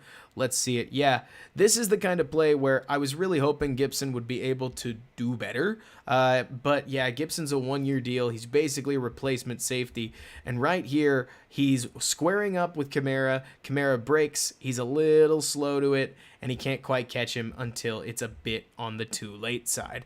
Roquan's on the other side of the field covering somebody else, so his assignment was taken. But yeah, these are the sorts of plays that, of course, you'd love to see clean up, but it's also fair to say that Alvin Kamara is an incredible player, and he's able to victimize a lot of defenders all across the NFL. That's not to say Tashaun Gipson is the class of the NFL, but he's not a bad player, and the Saints were able to catch him out of position a lot in this game in particular, and expose that maybe he's not a great player either, that's for sure. Maybe not even good, but one other thing that I do think is worth talking about is that, and I will, I'm just going to, you know what? I'm just going to show the play, and you guys can take from it exactly what you would probably assume that I want to say, but I'm not going to say a word at this point. I'm just going to show the play, and you guys can take from it what I would probably say, because there is something I'm excited about in this play. And I think that it's something that if the Bears are going to do much in the playoffs, that they need something from going forward. So yeah, I'll just put that one out there. Certainly, let me see. I do think BM, like you're talking about, the defense's biggest issue is its own offense, but the Bears offense in particular was able to do, just enough, not a ton, but just enough on this one that I'm not about to say the defense needed to win it, but both sides put themselves in position to win. There's a reason they got to overtime and they just couldn't pull it out. You got to hope that it'll break their way going forward. Not everything can break your way, but to see them compete against the Saints was definitely a step better than them getting blown out by the Rams. And we'll have to see what happens going forward. And like folks in the chat are saying, if you are enjoying this stream, please like it. I would love to hear your feedback, positive or negative. If you do want to support the stream with a donation, know that it's incredibly appreciated. Don't feel pressured to do so. And yeah, we'll get back to Q&A. There is a Discord. The link's in the chat. It's awesome. We're having a great time talking over there, keeping conversation going, but we've still got 40 minutes to an hour on this stream, so don't think I'm going away anytime soon. Once again, if you've got any more questions, I'm here to answer them because I want to help us all understand things as well as we can. I do think that the Bears were super hit and miss in this last drive. And if there's one thing that I'll point to and say, you know what, that actually went pretty well. Nick Foles converted a couple of huge fourth downs, and I thought it was awesome. I'm sure Trubisky's actually been pretty... Sam, we'll get... At some point, I am going to actually make the free time to switch him, but we'll get there.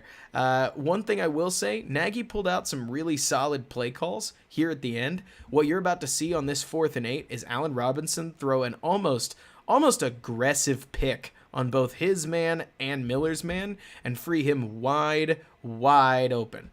So right there you see Robinson slams straight into his guy. Miller's now totally home free, as it looks like Jason Sprix kind of loses the edge on his man and Foles gets it out without getting hit.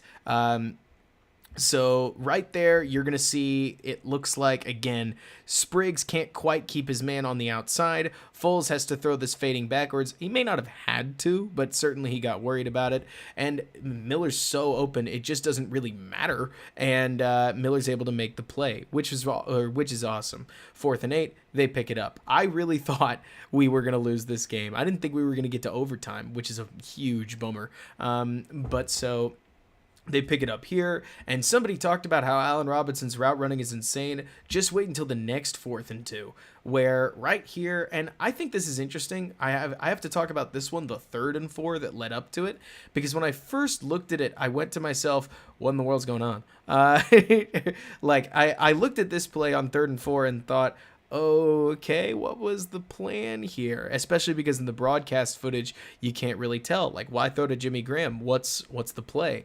And then it occurred to me that I'm pretty sure Foles just makes something out of nothing here, because as he takes this snap, Miller's going to try to run a post, and his man jams the heck out of him and doesn't let him by. It's one of the few routes that Miller doesn't run well in this game, but because he doesn't get open and the pocket collapses around Foles, which, hey, it happens, I think that's the reason that Foles ends up throwing it to Graham just in case, which, again, kind of a bummer, because if Miller had beaten his guy, I think he gets wide open due to the decoy routes that make this play possible. If you take a look at this, Jimmy moving out that way and Mooney picking the curl would leave Miller with a ton of space behind this corner, and Foles would have, in theory, an easy completion with the safety coming down. Either way, it doesn't work out, and the Bears move on to 4th and 2. So at this point, we see, a really, really, really nice play from Allen Robinson. And I hear you guys talking about Montgomery potentially being open. I love Montgomery. I think he's gotten the ball a lot and deserves to get the ball a lot. He's not the greatest running back in the world, but he's fun to watch, especially when he gets ahead of steam. But here on 4th and 2, yeah, Ray, you already know it's coming. It's fabulous. just watch Allen Robinson and watch the utter silliness he pulls on his man. I'll even slow it down for us as soon as we get to the snap. So Foles is going to roll right, and that's to try to protect him as Robinson just shimmies and shakes, bakes his man, and he's wide open in the flat for an easy, quick 4th down completion.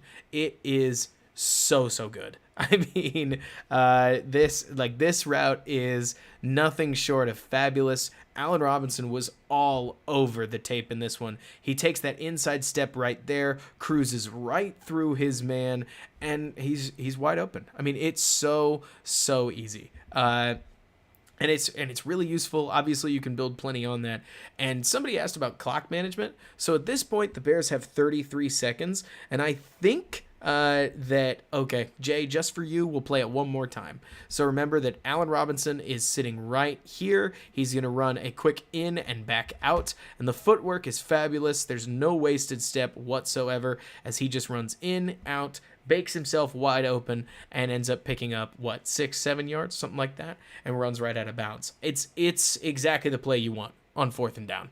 It plays off the idea that the Saints think the Bears want to work the middle because there's just enough time to spike it, and they're able to get out to the sidelines. The throw is nice and easy. Everybody wins. BM, I have no idea why we only have one legitimate running back. I really don't know. But yeah, oh well, darn. I hope that they could rectify that in some capacity. So at this point, somebody asked about clock management on the last drive. If I had to guess, and I'm totally guessing here, right, that the Bears are sitting at the 40-yard line. They have 30 seconds left, and I think they made the decision that they weren't getting in the end zone pretty much as soon as they encountered that 2nd, 4th down. They tried to run the ball earlier. They realized, okay, so we're probably not getting in the end zone, and we don't want to push the ball too hard. We just want to take this to overtime. You could criticize Nagy for aggressive play calling. I'll allow it. I'm not going to defend him. But they do kind of make the decision here at the end of the game to just play for the yards. And thankfully, they get it. Thankfully, they're able to crank out just enough yards on plays like that. Not like that. This is another one of those Jimmy Graham plays that, hey, maybe he could come down with it. In that case, I think it's a little tougher. He had two drops that I think are fairly egregious. You ask why Miller isn't on the active roster yet. My guess would be that it's either a playbook issue or it is a health issue. But yeah, I mean, Patterson's vision is nothing short of putrid at times. Like him as a person, as a football player, he makes a lot of mistakes. But hey, it happens. When Foles took this sack, I thought we'd lost. Straight up. Like, just to talk this out with y'all, when Foles took this sack, I thought the game was over. And I think it's Spriggs that gets completely obliterated on this play, which I'm just going off of memory. Yeah, he gets wasted immediately. Allen Robinson's bracketed. So at this point, Foles he thinks about it. One thing I've noticed with Foles is that there is this moment in almost all these settings where he's going to pump fake because he thought about throwing it, but it would have been suicide. The guy gets there too early. Robinson doesn't actually even work open in this case, and they take the sack. They end up having to run, they take their final timeout. It's 3rd and 19. I thought there's absolutely no way they get this. And then it looks as if, at this point, Miller makes a play. And let's see the route. Yeah, this is a heck of a route. So take a look at Miller down here. They're going to run a very similar play to that one they ran a while ago against the Buccaneers, where Mooney is going to run straight downfield, and Miller's going to keep his guy honest, also running a quote-unquote vertical before cutting it off and heading to the sidelines. And at this point, credit to everybody on the Bears offense. The Bears offensive line actually created a very solid pocket. In this case, Nick is able to drive into this football and chuck the thing. So at this point, he gets Miller open. He throws with great timing. Ball snaps right into Miller's hands as he trots out of bounds, and they stop the clock. I mean, this was awesome. And it's the kind of thing that if you want to get positive, if you want to get excited about the Bears, these are the kinds of plays, this and the 3rd and 15, as well as a couple of the other scattered plays throughout this Saints game, should be the ones to get you excited, where we have a quarterback that can spot that route, that can make this throw. We have receivers that can run these routes, and as long as we're able to protect the quarterback enough, we should be able to make at least some plays. And then, hey, like I said earlier, I can't speak about what it is that's in front of us, but we're able to get to overtime. So let me see. Kelly, can you rephrase that question? I don't think I know what you mean. BM, I definitely agree that there is a degree of pace needs to be held accountable. I don't know why in the world. Hey, look, I'm going to raise my hands here and say that if there's one thing I was wrong about, it's that Sam Mustipher played a lot better football than I expected him to. We could start at the top and keep going, but Sam was fairly athletic, and while he wasn't strong and certainly got bullied on occasion, there were way too many moments, like way too many moments where Mustipher was in position and made the play compared to Rashad Coward, who tends to find almost creative ways to not make the play possible, where he'll just get beat for, I mean, you could call it no reason, but really the better way to put it is it's bad technique. And in a lot of these cases, Mustipher was able to hold his own. And given that he had a first, like, it was his first start ever, I can't say that he did a bad job against a Saints team that's extremely good. Noah, you've been asking me for this for a while. I'm so sorry I haven't gotten to it. I do tend to think this is pass interference, but it's super ticky-tack. And the main reason that I'm okay with them calling pass interference on this double move where Kyle Fuller does touch him and he does push him is because the Bears do get it back later in the game on Jimmy Graham pass interference. It's a ticky-tack call, but at this point I've seen it so many times, like throughout this season, where Bears defensive backs are getting called for ticky-tack things that I would... that I guess these happen. I mean, you can't touch the guy downfield. Jalen Johnson got a pass interference for holding a guy's arm just the other day in Carolina. This is one that, no, I don't love to see it, but it's one that I'm used to. You can't touch the guy like that, and the Bears ought to run more double moves to draw more pass interferences themselves, because I have yet to see the Bears get interfered with in a setting, maybe besides the Carolina Allen Robinson goal line play that I'm sure you guys remember. I'm with you, Sam. If you ask me, as a Bears fan, I would love to not see the call, but I also get that they're kind of calling everything now. And so, sure. Heisenberg, still do. Leno was the best player against the Rams, solid here, had a couple issues. Spriggs had way more errors than him, but we don't need to necessarily get into it. And that is exactly why we have a flag emote. It's tough as far as the refereeing has gone this season, but I'm glad to see that the Bears are trying to play through it. If anything, it's even more motivation to upgrade at tackle, to upgrade on the line, and make it work from there. Yeah, Deontay Harris is really solid. It's one of those plays, again, don't love to see it. I don't need to spend too much time here on it, I hope. Noah, let me know if I've answered your question.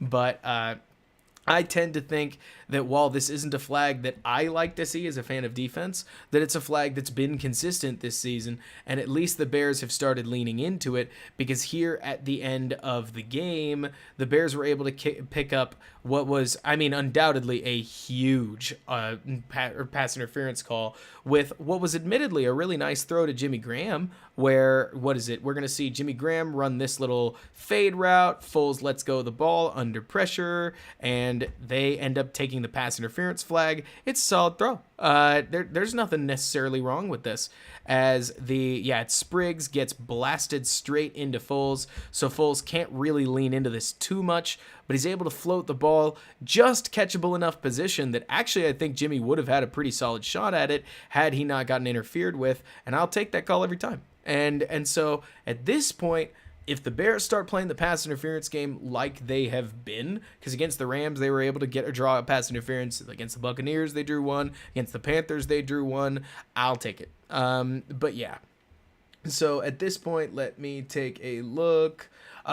Santana, when it comes to Mooney plays, actually Mooney tended to be used not just as a decoy, but they wanted to get Miller involved, which I don't blame them. Miller actually had quite a good game, and I believe he led the Bears in receptions. And yeah, Sam, it definitely was way more contact without a head turn. But they are just being really ticky-tack this season. They're not calling offensive holding. They're calling a ton of defensive flags. If you basically touch a guy downfield, like, for instance, if you asked me, right, I would tell you that I think that the interception play should have also gotten flagged for offensive pass interference. I'm kind of a stickler, or maybe I remember a different NFL than there used to be. But the fact that Jimmy Graham's basically going to charge downfield and just bully his guy, there's a point where I look at it and I obviously picked the wrong play. We got to go to the next one. So when Jimmy Graham charges right down the field and just pushes his dude, I shrug my shoulders and I say, I remember where that right there used to be pass interference, but it's not anymore, apparently. And they take the interception, which they would have anyways because the play obviously didn't work out. But it's a different league now. And I'm trying to adjust to it, like I'm sure a lot of y'all are. I don't really know what to do.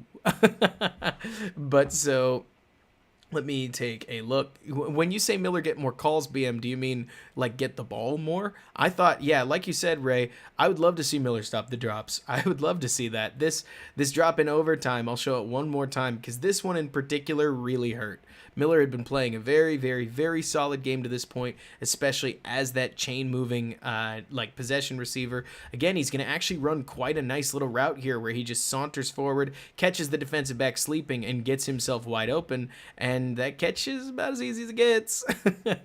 The ball's certainly well-placed enough while it's not chest level, anything where your arms don't have to, you don't even have to move your knees. It's just an upper body catch, meaning that in this case he puts his hands down. You got to haul it in. That's how it works in the NFL. He doesn't. The Bears lose out on the 5 to 7, maybe 8 yards that he would have gotten, let alone if he'd broken a tackle. And obviously they end up turning it over on that series, which is not good.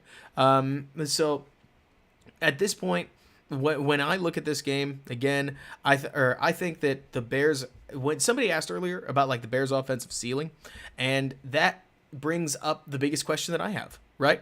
The biggest question that I personally have about this Bears team is how good is Matt Nagy, the detail-oriented coach? Apparently, by all accounts, Andy Reid has binders on binders of detail-related analysis that he wants to teach to his players. And my assumption, because Matt Nagy seems like he's kind of a carbon copy of Andy Reid that's either Andy Reid 2.0 or he is Andy Reid light. And as we know, anything light in the NFL, it tends to not be enough. Point being, if Matt Nagy can't get through to his players to the point where they start executing, because I could show you plenty more mistakes if you want to see them. Some offensive line, some receivers, some, not as many on the quarterback, not as many, though there are a couple that he made that, hey, who knows? He probably could have played it better, and certainly a couple accuracy mistakes that Nagy's not going to fix. But the point is that there are a lot of these situations, like Javon Wims making that block on the crack toss, where I want to see Nagy institute those details a little better. Like Cordero Patterson on this screen that we talked about a little while ago. There are situations where I need to see Matt Nagy's offense execute the play as it's intended, and it's something that that ultimately is going to define what this offense is able to do going forward. And I finally found the Graham drop, by the way. We'll watch it in just a second. But so if these details never get through to the team, I don't think this Bears offense's ceiling is much higher than what we saw against New Orleans. I think they'll always be stop-start. I think they'll have little moments where everything works well, and I think that they'll have poor moments where things don't work that well, and that they'll go through these epic quarters of failure. They adjusted really well in 2019. They have not adjusted well out of the gate, meaning the third quarter this season, though they ultimately come back in the fourth quarter and tend to score points. So there's some credit to their ability to adjust, even if it's slow. This is the Graham drop, by the way. This one in particular is one that on a 2nd and 14 with this kind of throw, you got to catch it. And it's the details of little things like drops. I can name 2 Graham drops and a Miller drop that ultimately killed the Bears. Exactly. That, Sam, was ridiculous to me. That Matt Nagy not only did Nick take the delay of game, which you could say there's something about coaching there, but then he kind of blames Nick Foles for it and makes Nick Foles have to stick up for himself. And sure, he came back afterwards and said, I've got to be better, I've got to be better, I've got to be better. But it's definitely something I'm monitoring because right now it feels like, thank you, Gabriel, I love you too. It seems as if Matt Nagy came out of this game and in the press conference basically said, I don't know what to tell you guys. I taught the players. They just didn't do it right. And that to me sounds a lot more like Adam Gase than it does like Sean Payton, Andy Reid, or the rest of them. So, Ian B, it's funny you say that. I thought this offense was, how do I put it? the mediocre, I guess. It could have been worse. I've seen a lot worse in a Bears uniform. Like, the Rams game was a lot worse. We had 3 points. And so if this is unacceptable, then, I mean, most of the Bears offense is unacceptable. And I totally get, I totally get how you guys feel about, like, this offense needs to be better, but they are also, in this case, they have Rashad Coward, Sam Mustipher, and Jason Spriggs playing meaningful snaps with Nick Foles at quarterback. You're limited. Like, you're going to be pretty limited in that setting when your best offensive lineman is either slow-footed Jermaine Ifedi or I can pass block but not really run block Charles Leno. I mean, again, I want to say that it's a high ceiling offense too, and it probably gets a little bit higher. I think Cohen's probably worth about 1.5 points. Like, I really think Cohen is legit, but he's not on the team right now due to injury, which is a giant bummer. Hacks, I can get to that in a little bit, but yeah, it's tough. So I totally get how y'all feel about Nagy and, like, unacceptability and whatnot, but I mean, it's a defensive team and the resources are invested on the defense. So my moniker, I guess, has been this season, the Bears offense needs to get to 20 points and then their defense needs to win it, which is obviously a high expectation in the 2020 NFL, but that's where we're at. This was one of the few games in recent memory where the Bears scored 20 real points in regulation and lost. And they took them going to overtime to lose it. So we'll see. Ray, I miss James Daniels too. Like, that would be awesome if we had him. And I really would love to see some investment in this draft on offensive line because things need to turn around in the trenches. Not to sound like an old school football head, but again, watching the Saints offense, I'll just put on one of their drives, like watching them work and watching the way their offensive line was able to control the line of scrimmage and ultimately influence the way that things worked out all across the field. It was awesome. It was different than what the Bears are generally able to do. And while that's a bummer, it was really cool. They did a great job, and I don't love seeing it, but it's fun. Dylan, I do think actually that the Bears have a shot to beat the Titans, but I think they have a shot to do so for the simplest reason of all, right? The Titans showed against Cincinnati that they're beatable and that their defense is just okay. So if the Bears are able to stymie a running attack like the Titans that has lost a bunch of linemen, and it didn't like slow down against Cincinnati because they're also a pretty good defense, but they were able to hold it in check, there's always a chance in the NFL. I mean, especially if the Bears are a decent team. Like, I've got a personal theory that you are what your record says you are at the end, but you don't really know what it is. And Sam, I actually kind of agree with you that the offense needs to score 20 is sort of an indictment on current Nagy's Bears, but it's also a bit of an indictment on the talent on this, or it's a little talent, a little of the teaching, it's a little of everything, right? That the expectations are as low as they are. And at the moment, if they just score 21.5, that would have been average last year. This year, it's closer to 26th in the NFL, but it's sort of the winning formula for the Bears right now, and it's really all I can ask because I'm looking for expectations. I look around the rest of the league. Did you all know that last time I checked anyways, and it might have changed since then, the Cardinals offense is considered right around average. They have DeAndre Hopkins, Kyler Murray, a pretty solid offensive line, a fun offensive scheme, and a whole lot to like. The Bears have Nick Foles and a whole lot to dislike. They have Allen Robinson, who's a good player. Darnell Mooney has been awesome. Anthony Miller, if he could become consistent, would be a real weapon for this team. But you guys get the idea. There's some talent, but there's not exactly an explosive amount, and certainly nothing to make this team as dual threat, or what do you call it, non-one-dimensional, so two-dimensional, as you'd want it to be. But, of course, IA, thanks so much for dropping in. But, Elon, I'm thinking we go for about 30 more minutes, maybe. And if you need to hit the hey, that's fine. But so I'm not trying to sit here and say where I want to make sure that I am as clear as I can be is that I don't want to set the expectations that the Bears need 11 All-Pros to be successful. But what I will tell you is that the Saints have way more impact linemen than we might have impact players. So I'm trying to be cognizant of the difference between how much talent you do and don't need and how much is just scheme and the coaches need to be better. I'll tell you guys that Javon Wims should never get into that fight. We shouldn't take a false start on 3rd and 6 that backs us up to 3rd and 11 and completely kills the drive. We shouldn't have the delay of game that kicks us from 3rd and 4 back to 3rd and 9 in a huge moment of a huge game at home, especially with no crowd, for crying out loud. I mean, there are some of these discipline aspects that I look at and I say to myself, these have to be better. Like the execution aspects we've talked about now for 3 weeks, they've got to be better. They're a much bigger deal to me than Nagy's play calling, which gets a lot of things open and changed a lot. Again, 31% out of play action. That's a huge increase, almost double the 16% before. They cut out the heavy sets. I don't think I saw 13 personnel once. And they stuck to 11. They did what they were good at, and they limited a lot of people's snaps. Cole Kmet got tons more snaps. Mitch Trubisky got in on a play. I mean, Matt Nagy almost literally made all the shifts I could have asked him for, and the Bears offense benefited from it. They've just got to get consistent. And I mean, I hope I'm not saying that for 8 more weeks. Dylan, you asked, like, do I have us making the playoffs? A lot of that depends on what happens on Sunday. I don't mean to make this game too big a deal, right? This Titans game, but the Rams game felt like a game that we could have won and we got pasted. The Saints game started to feel like a game we needed to win and we lost it in overtime. The Titans game is one that I've always had us down for a loss on, and between the Titans and the Packers, we have got to get a win, and I'm not sure we can beat the Packers this season. Like, I want to as a Bears fan. I want to beat the Packers. I can't stand Green Bay.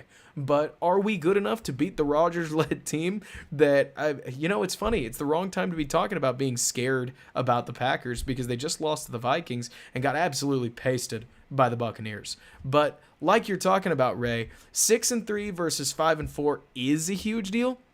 But I will say that the Titans are kind of a nightmare matchup.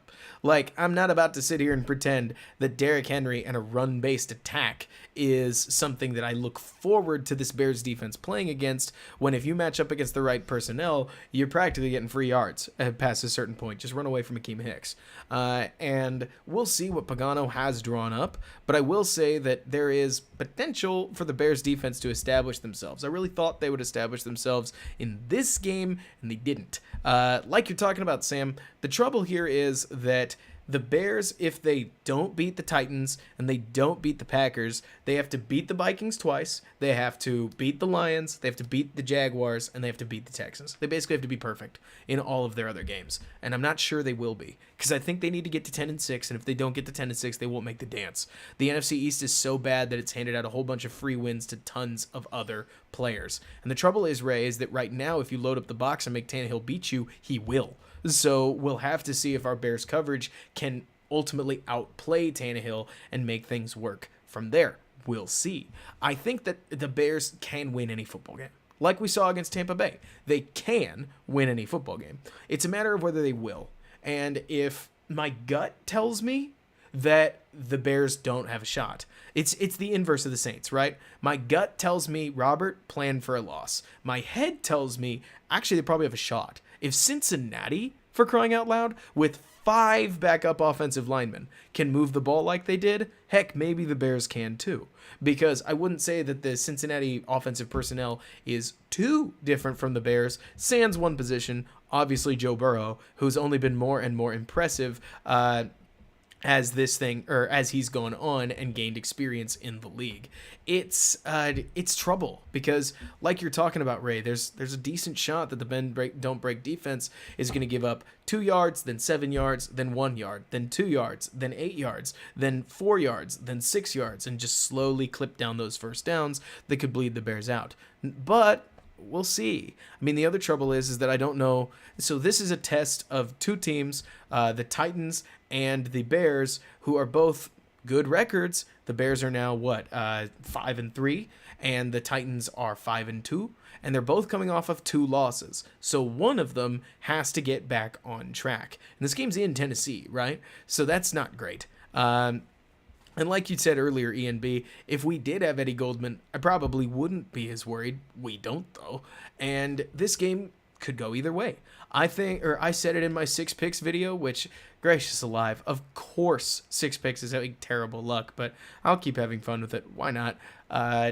Basically, I think the Titans, from what I've seen, can play at the level of the class of the NFL. And if they're able to contest the Steelers like they have, and the Steelers are just fabulous, then yeah, I'm pretty worried about them against the Bears. But part of that's because, frankly, I would look you guys in the eyes and I would tell you that I didn't think the Bears were going to get back in this game. When we went down 13-23, if it was the Chiefs, of course they've got plenty of time to make it up. If it was the Packers, of course they've got plenty of time to make it up. I didn't think the Bears were going to do it, but they did. That's where I get a little lost in talking about this game. The Bears lost this game in overtime, but not only did they lose it in overtime, they lost it late in overtime. They got the first stop. They got a first down. They gave the ball back. And then they gave up the ultimate field goal drive. Which, sure, you don't get bonus points. Close only counts in horseshoes and hand grenades. But there's something to be said for the idea that they were competitive with a very good, very well-coached team. So, sure, it's... do they have a shot? Of course they have a shot. They're an NFL team with solid defensive personnel, and I can't help but think the defense is waiting for a breakout game. And maybe that breakout game that I'm looking for was Carolina, because they looked really, really good in Carolina. But I'm hopeful that one of these...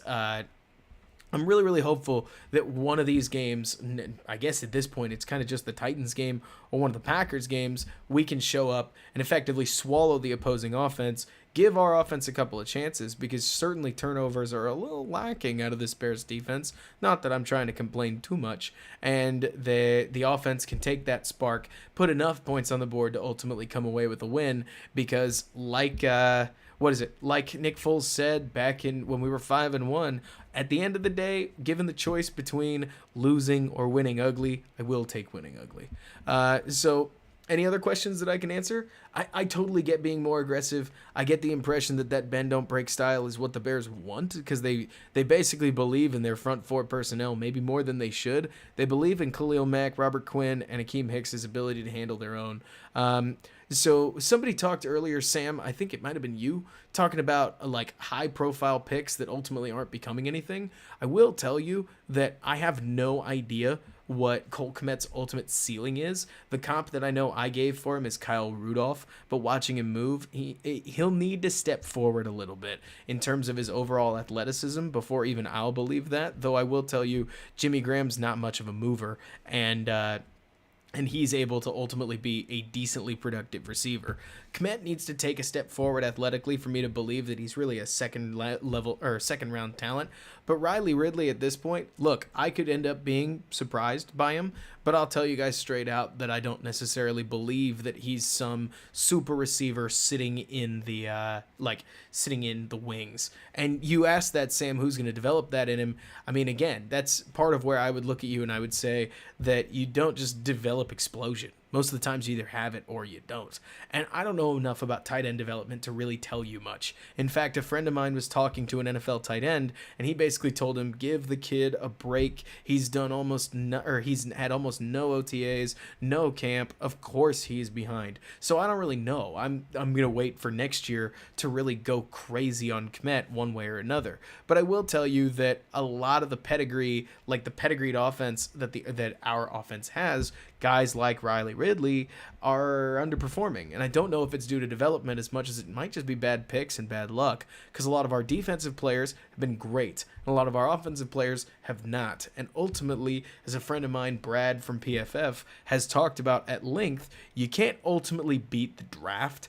And as much as I know people want to like hit on all your draft picks, you're going to take losses. And the Bears have been so good drafting on defense that, of course, the franchise luck would work the way it does, where our offensive draft has just been all right. This was actually a pretty solid play, by the way. Might as well throw this around. And yeah, Elon, I really do try to ask, like, I've got play calling friends, defense friends, other friends in the know. It's fun because it means that I can ultimately try to verify more things, get more stuff right for you guys. But one thing that I thought was really telling about the Bears, so they get this 1st and 1, right? and they try to just run what is more or less like, our guys are going to hit your guys and we're going to get in the end zone. They lose 2 yards. And so then they immediately try to run, like, not inside, they try to run outside. So they say, okay, this time we're going to run outside zone. We're going to line up in in 12 personnel, which is the heaviest set that they got with Deontay Harris. So they took Graham off the field. They try to run outside zone. It looks to me like, I think it might be like Mustafa, maybe it's a Fady, but they don't get a ton of push in this case, and they don't get in the end zone here either, where Mustafa does a decent, not amazing job on his block. Montgomery ends up just charging straight into a linebacker and gaining no yards. So at that point, the Bears then finally pull out a passing play. And hey, kudos to Nagy. You want to see most of his creativity? Of course, it's in the passing game. So the Bears end up flaring these receivers up and running Mooney into the flat, getting him a beautiful little, like, Robinson carries that guy in man, leaving this linebacker on Mooney with a cloud between them. The defensive back just ultimately doesn't have a chance. Foles gets the throw out nice and on time. Could have been a pick six if he's late. If you watch this, that's really the defender's only shot, but he doesn't get there, and the Bears are able to score a nice touchdown. And hey, I'll take any red zone points the way that they come. This team's complicated for exactly this reason. I mean, it's not crazy talented across the board. It's talent.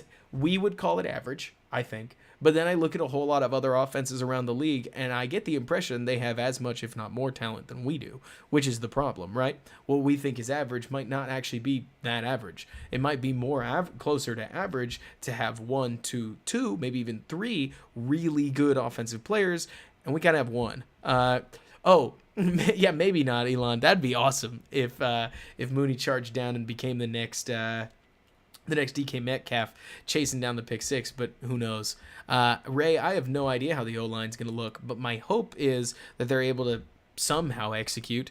The Titans weren't able to put a ton of pressure on Joe Burrow, and I know tons of Titans fans are incredibly frustrated at the state of their defense. They don't believe in it, and my hope is that the Bears can capitalize, though I'll tell you again, in my heart of hearts, I'm worried that we might be the defense that ultimately gets them back on track, because of course it's just who we are, isn't it? we're the offense that helps other defenses look good, usually. But I hope that they prove me wrong. I really do. I don't like being pessimistic. I just tend to think that the Titans are a very good team that is going to be trying just as hard to bounce back as we are. And I hope Nagy shows us something, because I'll always go back to it. These mistakes that they made in the third quarter, the fight from Javon Wims, the penalties, the false start, both on the punt and the delay of game, the delay of game back here, that 4th and 2 actually is fine. That always gets me on these game casts. But then around on this play, oh man, I didn't even talk about this one. This one hurt. So the Bears run that toss crack play again, which I thought not only Ray was the Bengals offensive line bad, every single starter was out. So they had every single starter missing, and they were ultimately still able to protect Joe Burrow. Here, the Bears try to run that same crack kind of action where they take the snap and they toss it out. But I want you guys to take a look at this play. Obviously, it doesn't work. Now let's take a look at why, okay? I want you to watch Jermaine Ifedi, because he, on an incredibly simple play, is just going to try to pull around the outside. Let's see if he can do it. He, in fact, got to time it up with the snap. Boom. First step, he trips. He eats it. Because he eats it, Sam Mustafa has nowhere to go. He can't just phase through him. And lo and behold, Montgomery has 2 guys totally unblocked. It sucks. Like, this is bad. And I want this to be, like, better. I look at this stuff and I'm like, how are the details on this team so bad that I don't feel like I see other teams have guys just trip and fall? But that's our team. And this isn't actually the first time it's happened. In the Lions game, there's one where Daniels gets, like, leg tripped by his own guy too. And maybe you could chalk it up to Jason Spriggs being new, but yeah, I mean, it's bad. And the Bears lose a yard. They go to 3rd and 6. This is where they take that false start with Graham, where Allen Robinson's got exactly the one-on-one that he wants, and no play. These are the kinds of little mistakes that I look at, and I have to point back to coaching because I don't know where else to point. Where I say the Bears just changed out pretty much their whole offensive snap, and not a snap. They changed out their whole offensive staff with Mark Helfrich and Harry Hiestand leaving for Juan Castillo and Bill Lazor to come in with John DeFilippo, and these things are still happening. And I don't know where else to point. So at this point, I'm pointing at coaching. I'm pointing and I'll say, I didn't see any of that from the Saints. I saw them run the same play over and over in these Taysom Hill packages, and sometimes it got yards, and sometimes it didn't, but it must have averaged a pretty good clip, because if we take a look at the stats for the Saints, Taysom Hill rushed it for, 7 yards a pop, with a longest of 7 yards. It's... Ultimator, that's a good question. So are you talking about, let's see... You're talking about the Foles play where I think it is this one, right? Where he ends up taking a sack for 4 yards on 3rd and 10 at the very end of the game in overtime, where he runs right here, and technically he might be able to squeeze out just a little bit. Is that the one you're talking about? I'll go over it just in case. So in this specific situation, it's overtime. It's 3rd and 10. Foles is looking to throw the ball. And he obviously creates some space by weaving his way out of the pocket and getting into this open zone. But getting 5 yards doesn't help quite like keeping the play alive, and potentially one of your receivers worms their way open and you can chuck the ball downfield and try to pick up this first down, keep the drive alive. Running for 5 yards is pretty much conceding failure. You saw a lot of this with quarterbacks like Nathan Peterman. You actually saw a lot of it with Mitch Trubisky too, where sometimes Trubisky was able to pick up the first down, and obviously the defense didn't intend that, but they allowed rushing files so that the quarterback would step forward, he'd get 7 yards, and they'd tap him down. This is the kind of play where I don't mind at all what Foles did. There are going to be plenty of people that are going to say, that sack's on Foles, and they're correct. I just don't think this sack is meaningful, if that makes sense. Foles keeps the play alive for probably 6.5 seconds. Let's go back. We could even try to time it, though I'm not going to do a great job of this, so I'll just hand time it. 1, 2, 3, 4, 5, 6, 7, 8. So Foles keeps it alive for about 8 seconds. Like that, again, rough count, which is about all you can ask for a quarterback. And nobody's able to get open. That's one where you'd point and you'd say, if anything, probably the receivers were at fault, but it's also just really good coverage by the Saints. And no kidding, Ray, I do think that Harrison Smith basically tanked Mitch Trubisky's career, but yeah, Bob, and there's some serious truth to that with the lineman just kind of watching Foles run for his life. But personal opinion, I totally get people being frustrated with Foles. I really do. I get that most of the offense is going to look like it's on the quarterback's fault, but there at the end of overtime, 2 drops, tanked the drive after Foles had completed a 3rd and 15, tries to keep that play alive. Nobody's there for him. It's okay. It happens. It's football. Our offense isn't very good, and we frankly can kind of expect some of this stuff, but I want to see him produce too, of course, but I don't think Trubisky would have done a ton better. One thing I'll say before we wrap things up, I'm really worried about Trubisky, like in terms of not only his career, but also just his situation. Sure, it was fun that it was fun to see Trubisky get involved in the game. I mean, why not, right? This showed that Nagy was really, in my opinion, for all of the talk about Matt Nagy's ego, I actually thought it was pretty solid that Matt Nagy put Trubisky into the game at all. As silly as it sounds, Matt Nagy's ego would have normally said that Trubisky shouldn't get any time at all, because what if Bears fans like him?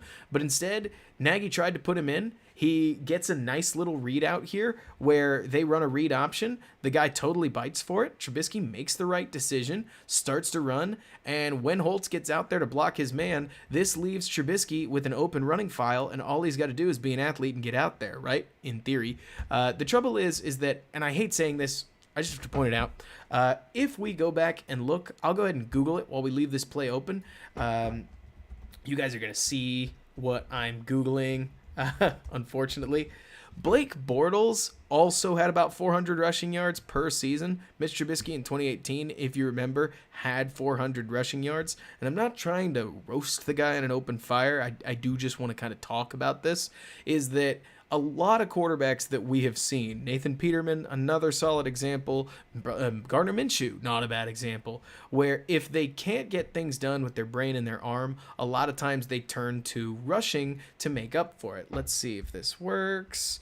Yeah, let's get all zoomed in. So here is Blake Bortles' rushing stats. And as you guys can see, he's actually got a solid rushing total here. So Blake Bortles has 7.5 yards per rush, 6 yards per rush, 6 yards per rush, 5.6 yards per rush, 6.3 yards per rush, and he rushed a lot, like 60 yards per. And this is the kind of thing where I look at it, and the big thing to remember is that a lot of these come off of scrambles. It's very collegiate. So when you drop back to pass, the coverage goes and it covers your receivers, and if you don't have a spy, you can gain a lot of yardage, just like we saw with Mitch on that Atlanta 45-yard scamper. You basically just catch him out of position. The trouble is that then when Trubisky is actually put into position where he's one-on-one with a linebacker with the edge to gain, Trubisky doesn't actually have the athleticism to outrun that linebacker. If he can break his ankles, sure, that's one thing, but we'll watch it again here and you'll see a foot race that happens with number 47 and Trubisky, where right there these two are even. Both of them have the head of steam that they need, and Trubisky just can't outrun him to that edge, and he's going to try, but the linebacker catches up while attacking forward, and Mitch goes down, and unfortunately, apparently he may have shoulder problems at this point, and I don't know. I hope that the guy is okay. Last thing I would ever want is for Mitch Trubisky to actually need another shoulder surgery, especially if it's his throwing shoulder, because that would just stink. Nobody wants that for a player, but it is a bummer to see in this case that they try to use the Mitch package, if you will. They get the read that they want, and he's not quite athletic enough to really make it work for anything better than about a 2-yard gain and apparently a hit on a quarterback. And who knows, ENB? Maybe he will be. I'm not sitting here trying to suggest that, Mitch Trubisky is, that he's super bad and going to fall out of the NFL. I just don't really know. But so, Hacks, my voice doesn't mean much. For all this talk about calling people out, that's the team's job. I'm just here to try to teach what's happening and show y'all what I'm seeing from an analytical perspective. I totally get the feel I got some accountability going on in here. And hey, it's admirable. I mean, I at this point leave it up to the coaching staff. And Ray, I have no idea. Like you're saying, I've heard that too. He was playing catch with Foles, but he may have just been trying to stay warm. Maybe he was trying to work something out of his shoulder. Maybe he was trying to get warmed up and just didn't feel like he could go. I have no idea. At the end of the day, I really think that Leno's kind of fine. I know that on this play, let me take a look. I actually don't know. Ooh, I haven't stared at this one because it's a read option. So is he trying to pull around? Yeah, they may have just not gotten the look that they wanted. Which, I mean, sometimes you call a play and a guy pops out to block somebody and nobody's there. Maybe they thought that this linebacker was going to pinch in more so that Leno could pinch and then go hit him.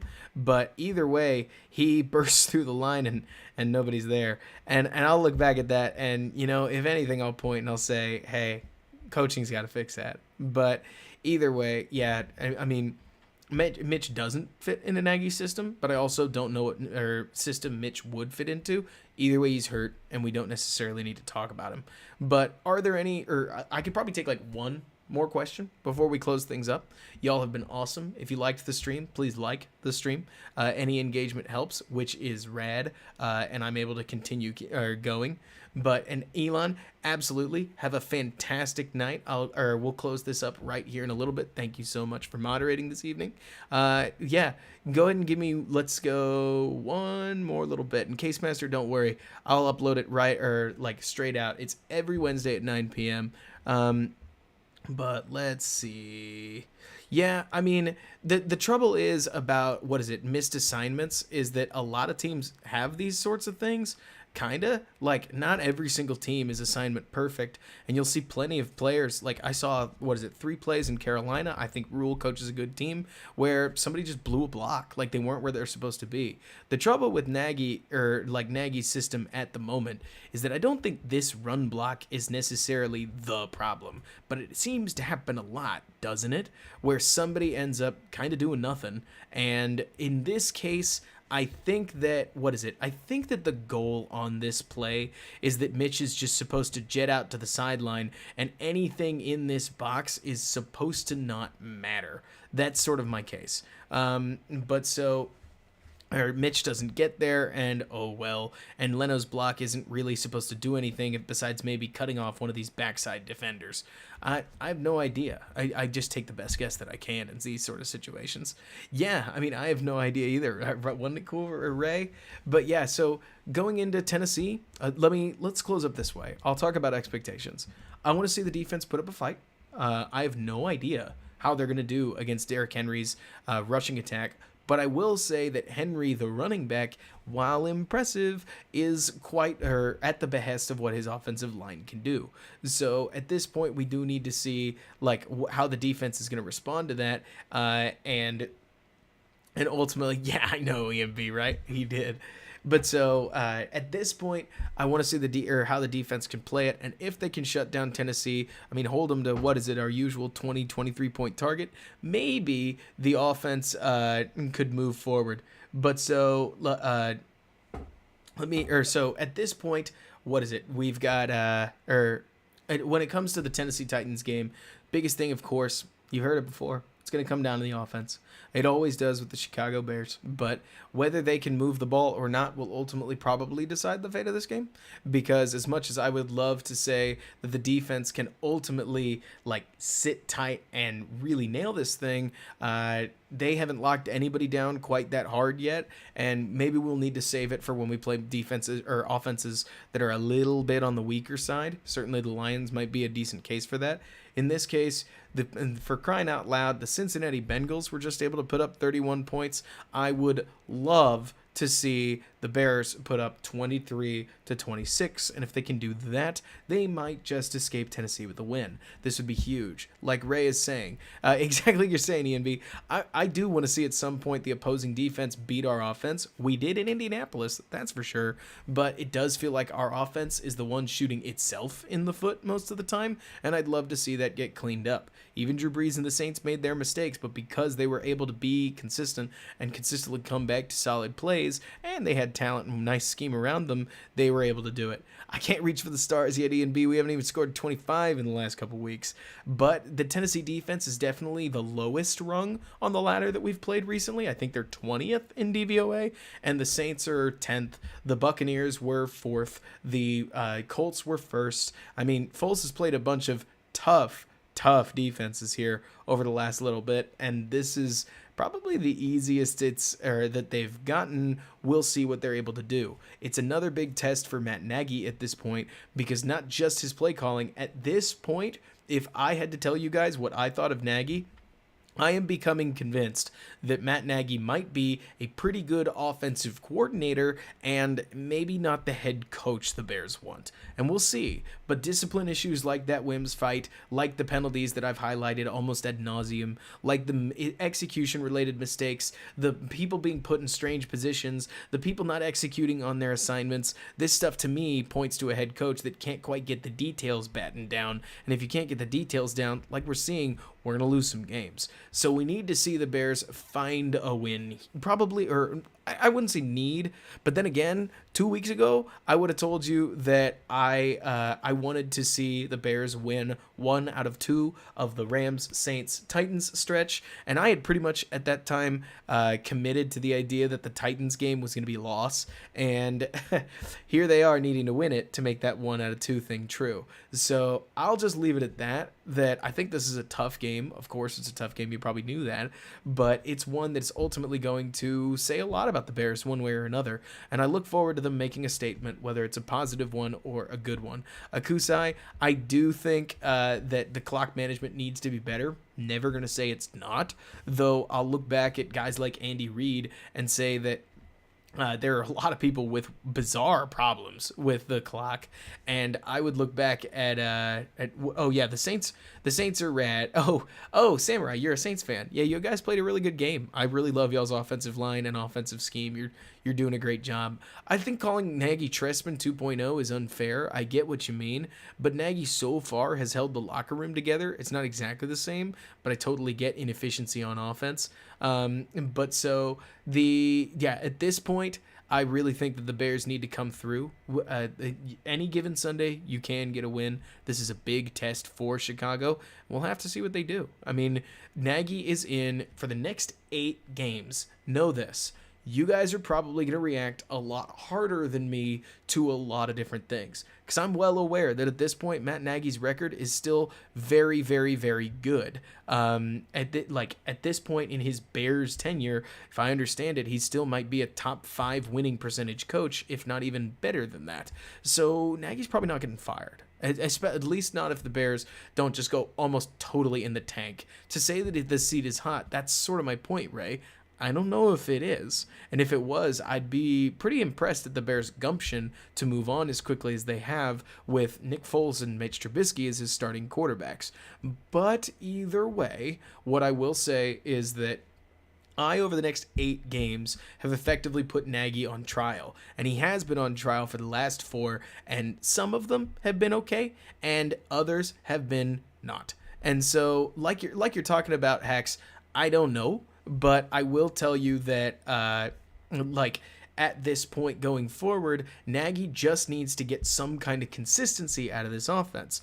I can't look at you guys and say that Nick Foles and the Chicago Bears are going to lead an average offense. I mean, I wish they would, but I don't even know if that's expectable, because if you take a look at the talent on even some of the below average offenses in the NFL right now, at one point the Buccaneers were considered a below average offense, and they've started popping off because they've got a lot of talent on their team.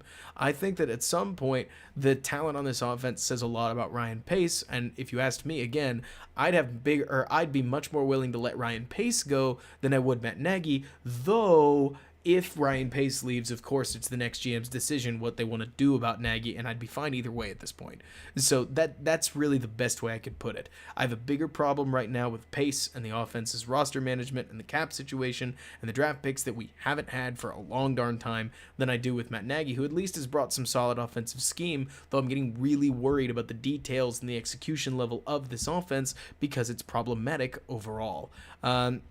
At this point, or like you're saying, Sam, I do think that if they finish worse than 8-8, the seat will be very hot. I think it'll warm up at 8-8. But like you're talking, I do think that there is something to be said for the culture that the Bears have created. And if they can just even win in games at this point, there is something to be said for the idea that if they make the playoffs, especially if they win a playoff game somehow, that the Bears at least will feel good as an organization, because as silly as it sounds, there is such a truth to the idea that if you look around the NFL, losing organizations keep losing, like the Jets and the Browns, and winning organizations keep winning, like the Seahawks and the Seahawks. The Broncos have been a solid one, though they're not as great right now. The Packers have been a winning organization. Unfortunately, I hate saying that. The Chiefs have been a winning organization since they got Alex Smith. I just want to see the Bears keep winning football games one way or another. And like you're talking about, Sam, everything that we say, everything we need to see about this team should show up. Are we going to get the team that drove down and scored a touchdown in 4 plays, like 4 really clear plays? No, I mean, you're saying it well, Sam. For almost a decade, we really were one of those losing franchises, which really sucks. But are we going to see the team that drove down the field on 4 plays, one of them being this absolutely gorgeous 50-yard bomb, which there's absolutely nothing wrong with? Like, everything about this play, from Mooney throwing this sweet foot fake, to Miller working his way down the field, to the pocket it creates, even to the throw. Like, sure, I'd love a walk-in touchdown, but baby steps, guys. Like, let's just get down the field, and a 50-yard play-action bomb with a backup offensive line, it sure is a great way to get things back on track. Or are we going to see the team that has Allen Robinson hanging his head and walking away from the play because his teammate got into a fight and they failed on fourth down and they can't get anything going? It's a real what would you call it? A crucible moment for the Bears, where they didn't have OTAs, they didn't have training camp, but they get to define what they're going to do here. And we have 8 games to watch them. Guys, we've been through half the season so far. We have we have seen half of the season. We're 5-3. It could be worse, but we will get to see going forward who these Bears want to be, who they think they are, and where their coach can take them. And I don't know about you guys, I am ready to watch. Do you? I will absolutely be watching for offensive line updates, but I don't have anything in particular. And yeah, that's the other thing, Sam. As sad as it sounds, we did score 23 points, which for this offense has been sort of a mountain to climb, like getting into the 2s, the 20s, and we lost, which is a bummer.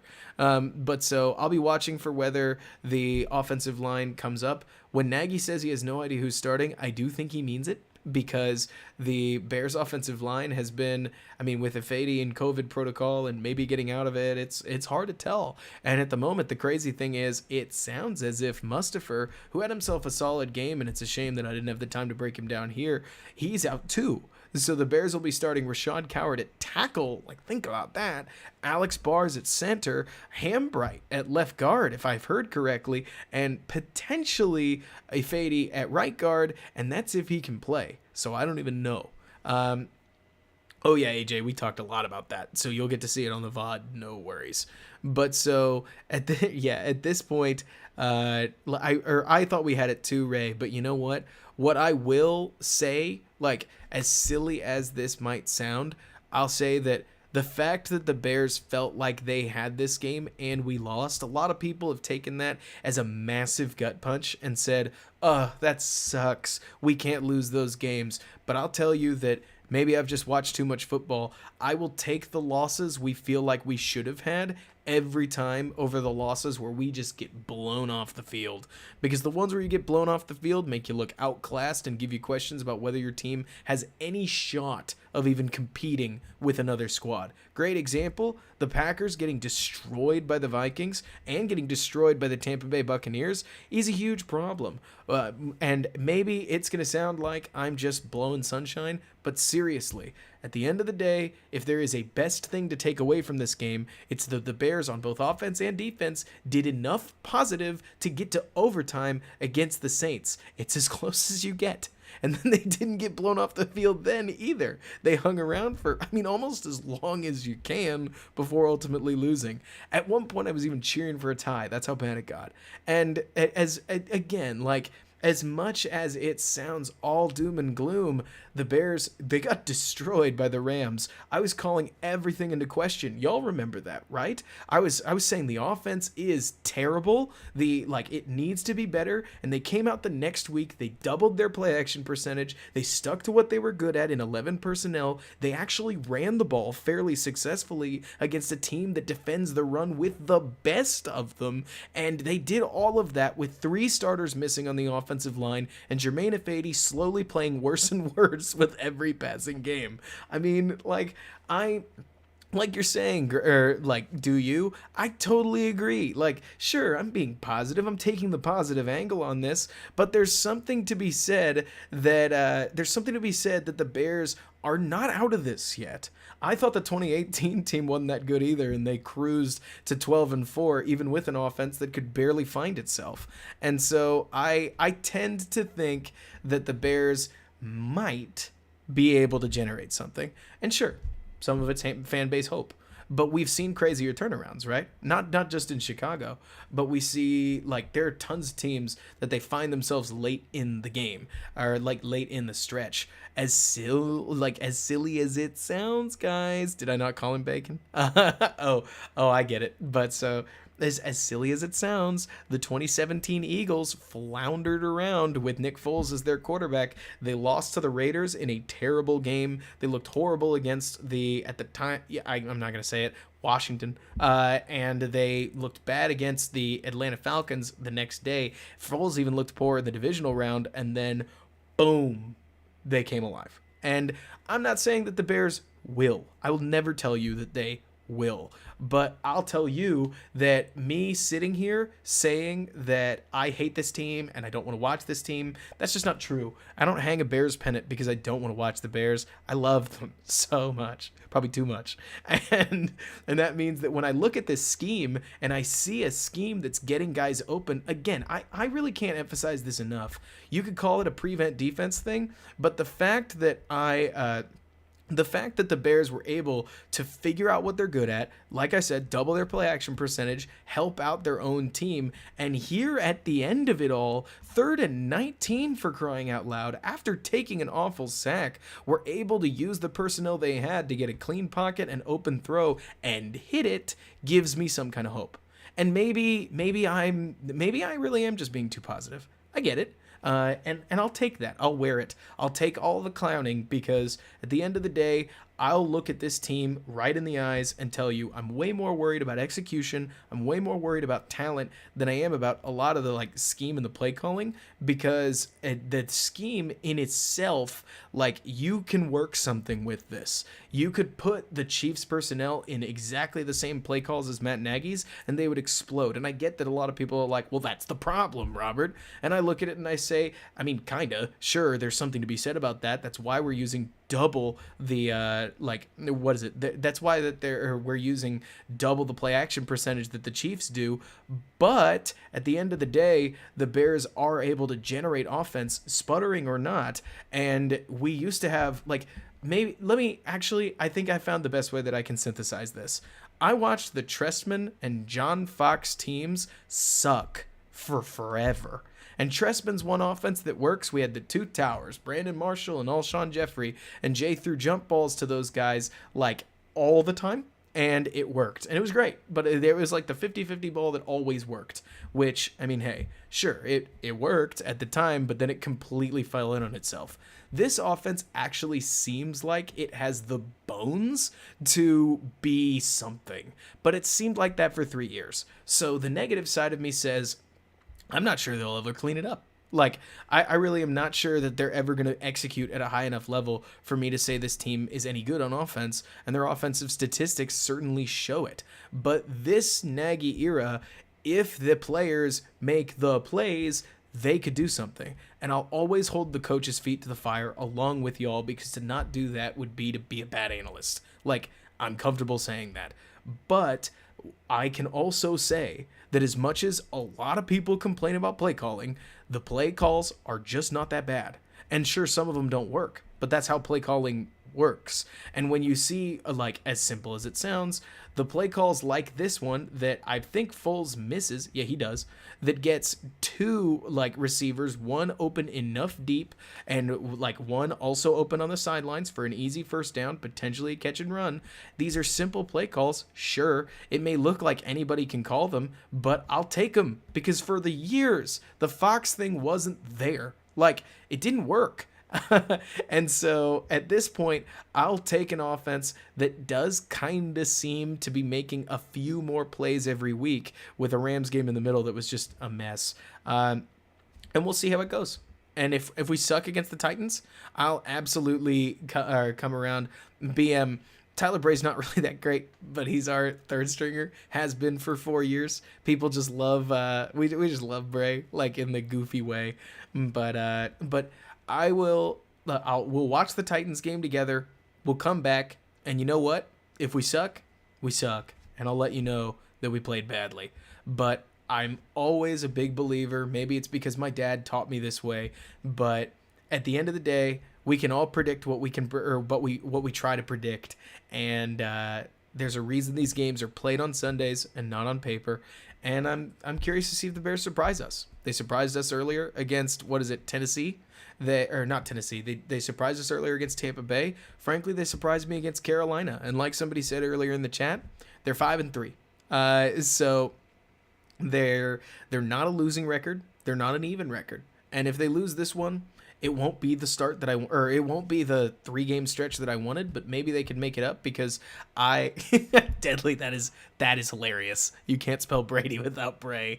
But yeah, so at this point, when I look at the Bears' upcoming schedule, I do still think they're a better team than the Lions. I think they're probably a better team than the Vikings because the Vikings team that showed up this last weekend was a different Vikings team. That's for darn sure. I think they're better than the Jacksonville Jaguars. I think they're better than the Texans. So if they win 4 out of 5 of those games, if they beat the Lions, they split with the Vikings, they beat the Jags, and they beat the Texans, that means that they just have to win 1 game against the Packers, and the Titans, and they'd be 10-6. And they may be the worst 10-6 team in history, but they'd be 10-6 nevertheless. And past a certain point, I'll take it. I will let this team roll on. A winning season is a good thing, especially if it's double-digit winning season. And we go to the playoffs. We play what would it be, like the 2 seed? Tough game. Maybe we pull one out. You never know in the playoffs. Maybe you just find that Foles magic, but either way, the Bears get the extra game. They play in December. They play meaningful football in December, which for 6 years was something we were wanting to do.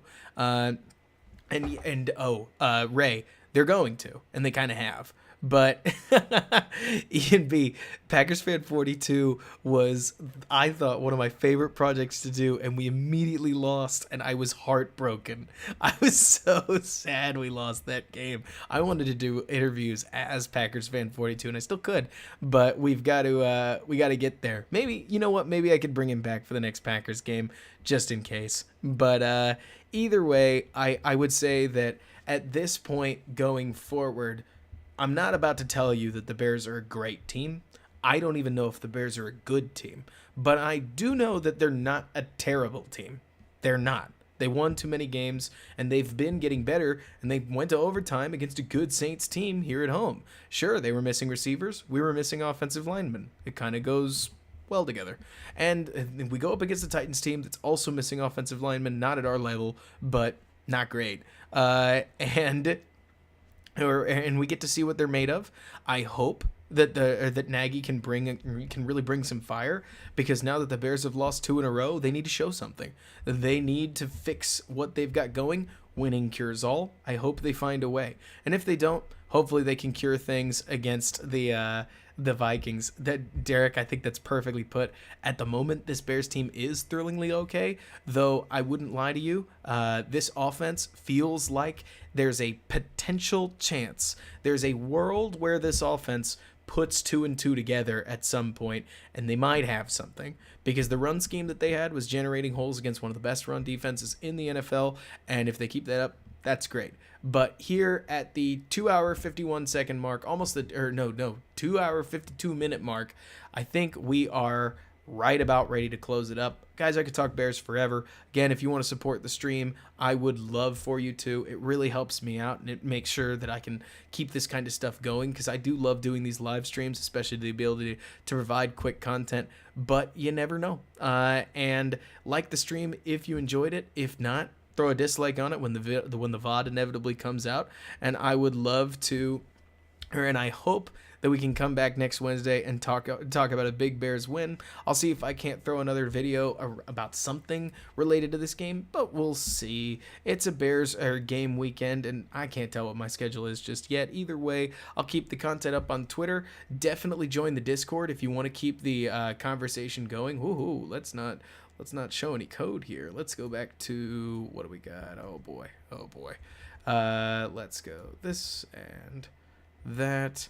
Great. Love this. But anyways, we will, yeah, exactly. Centuries is stuck in my head too. It's stuck in all of our heads, and we will have some sort of thing going on. It's going to be awesome, y'all. Love doing these streams. Talk to y'all next time. Bear down, and thanks so much for bearing with me.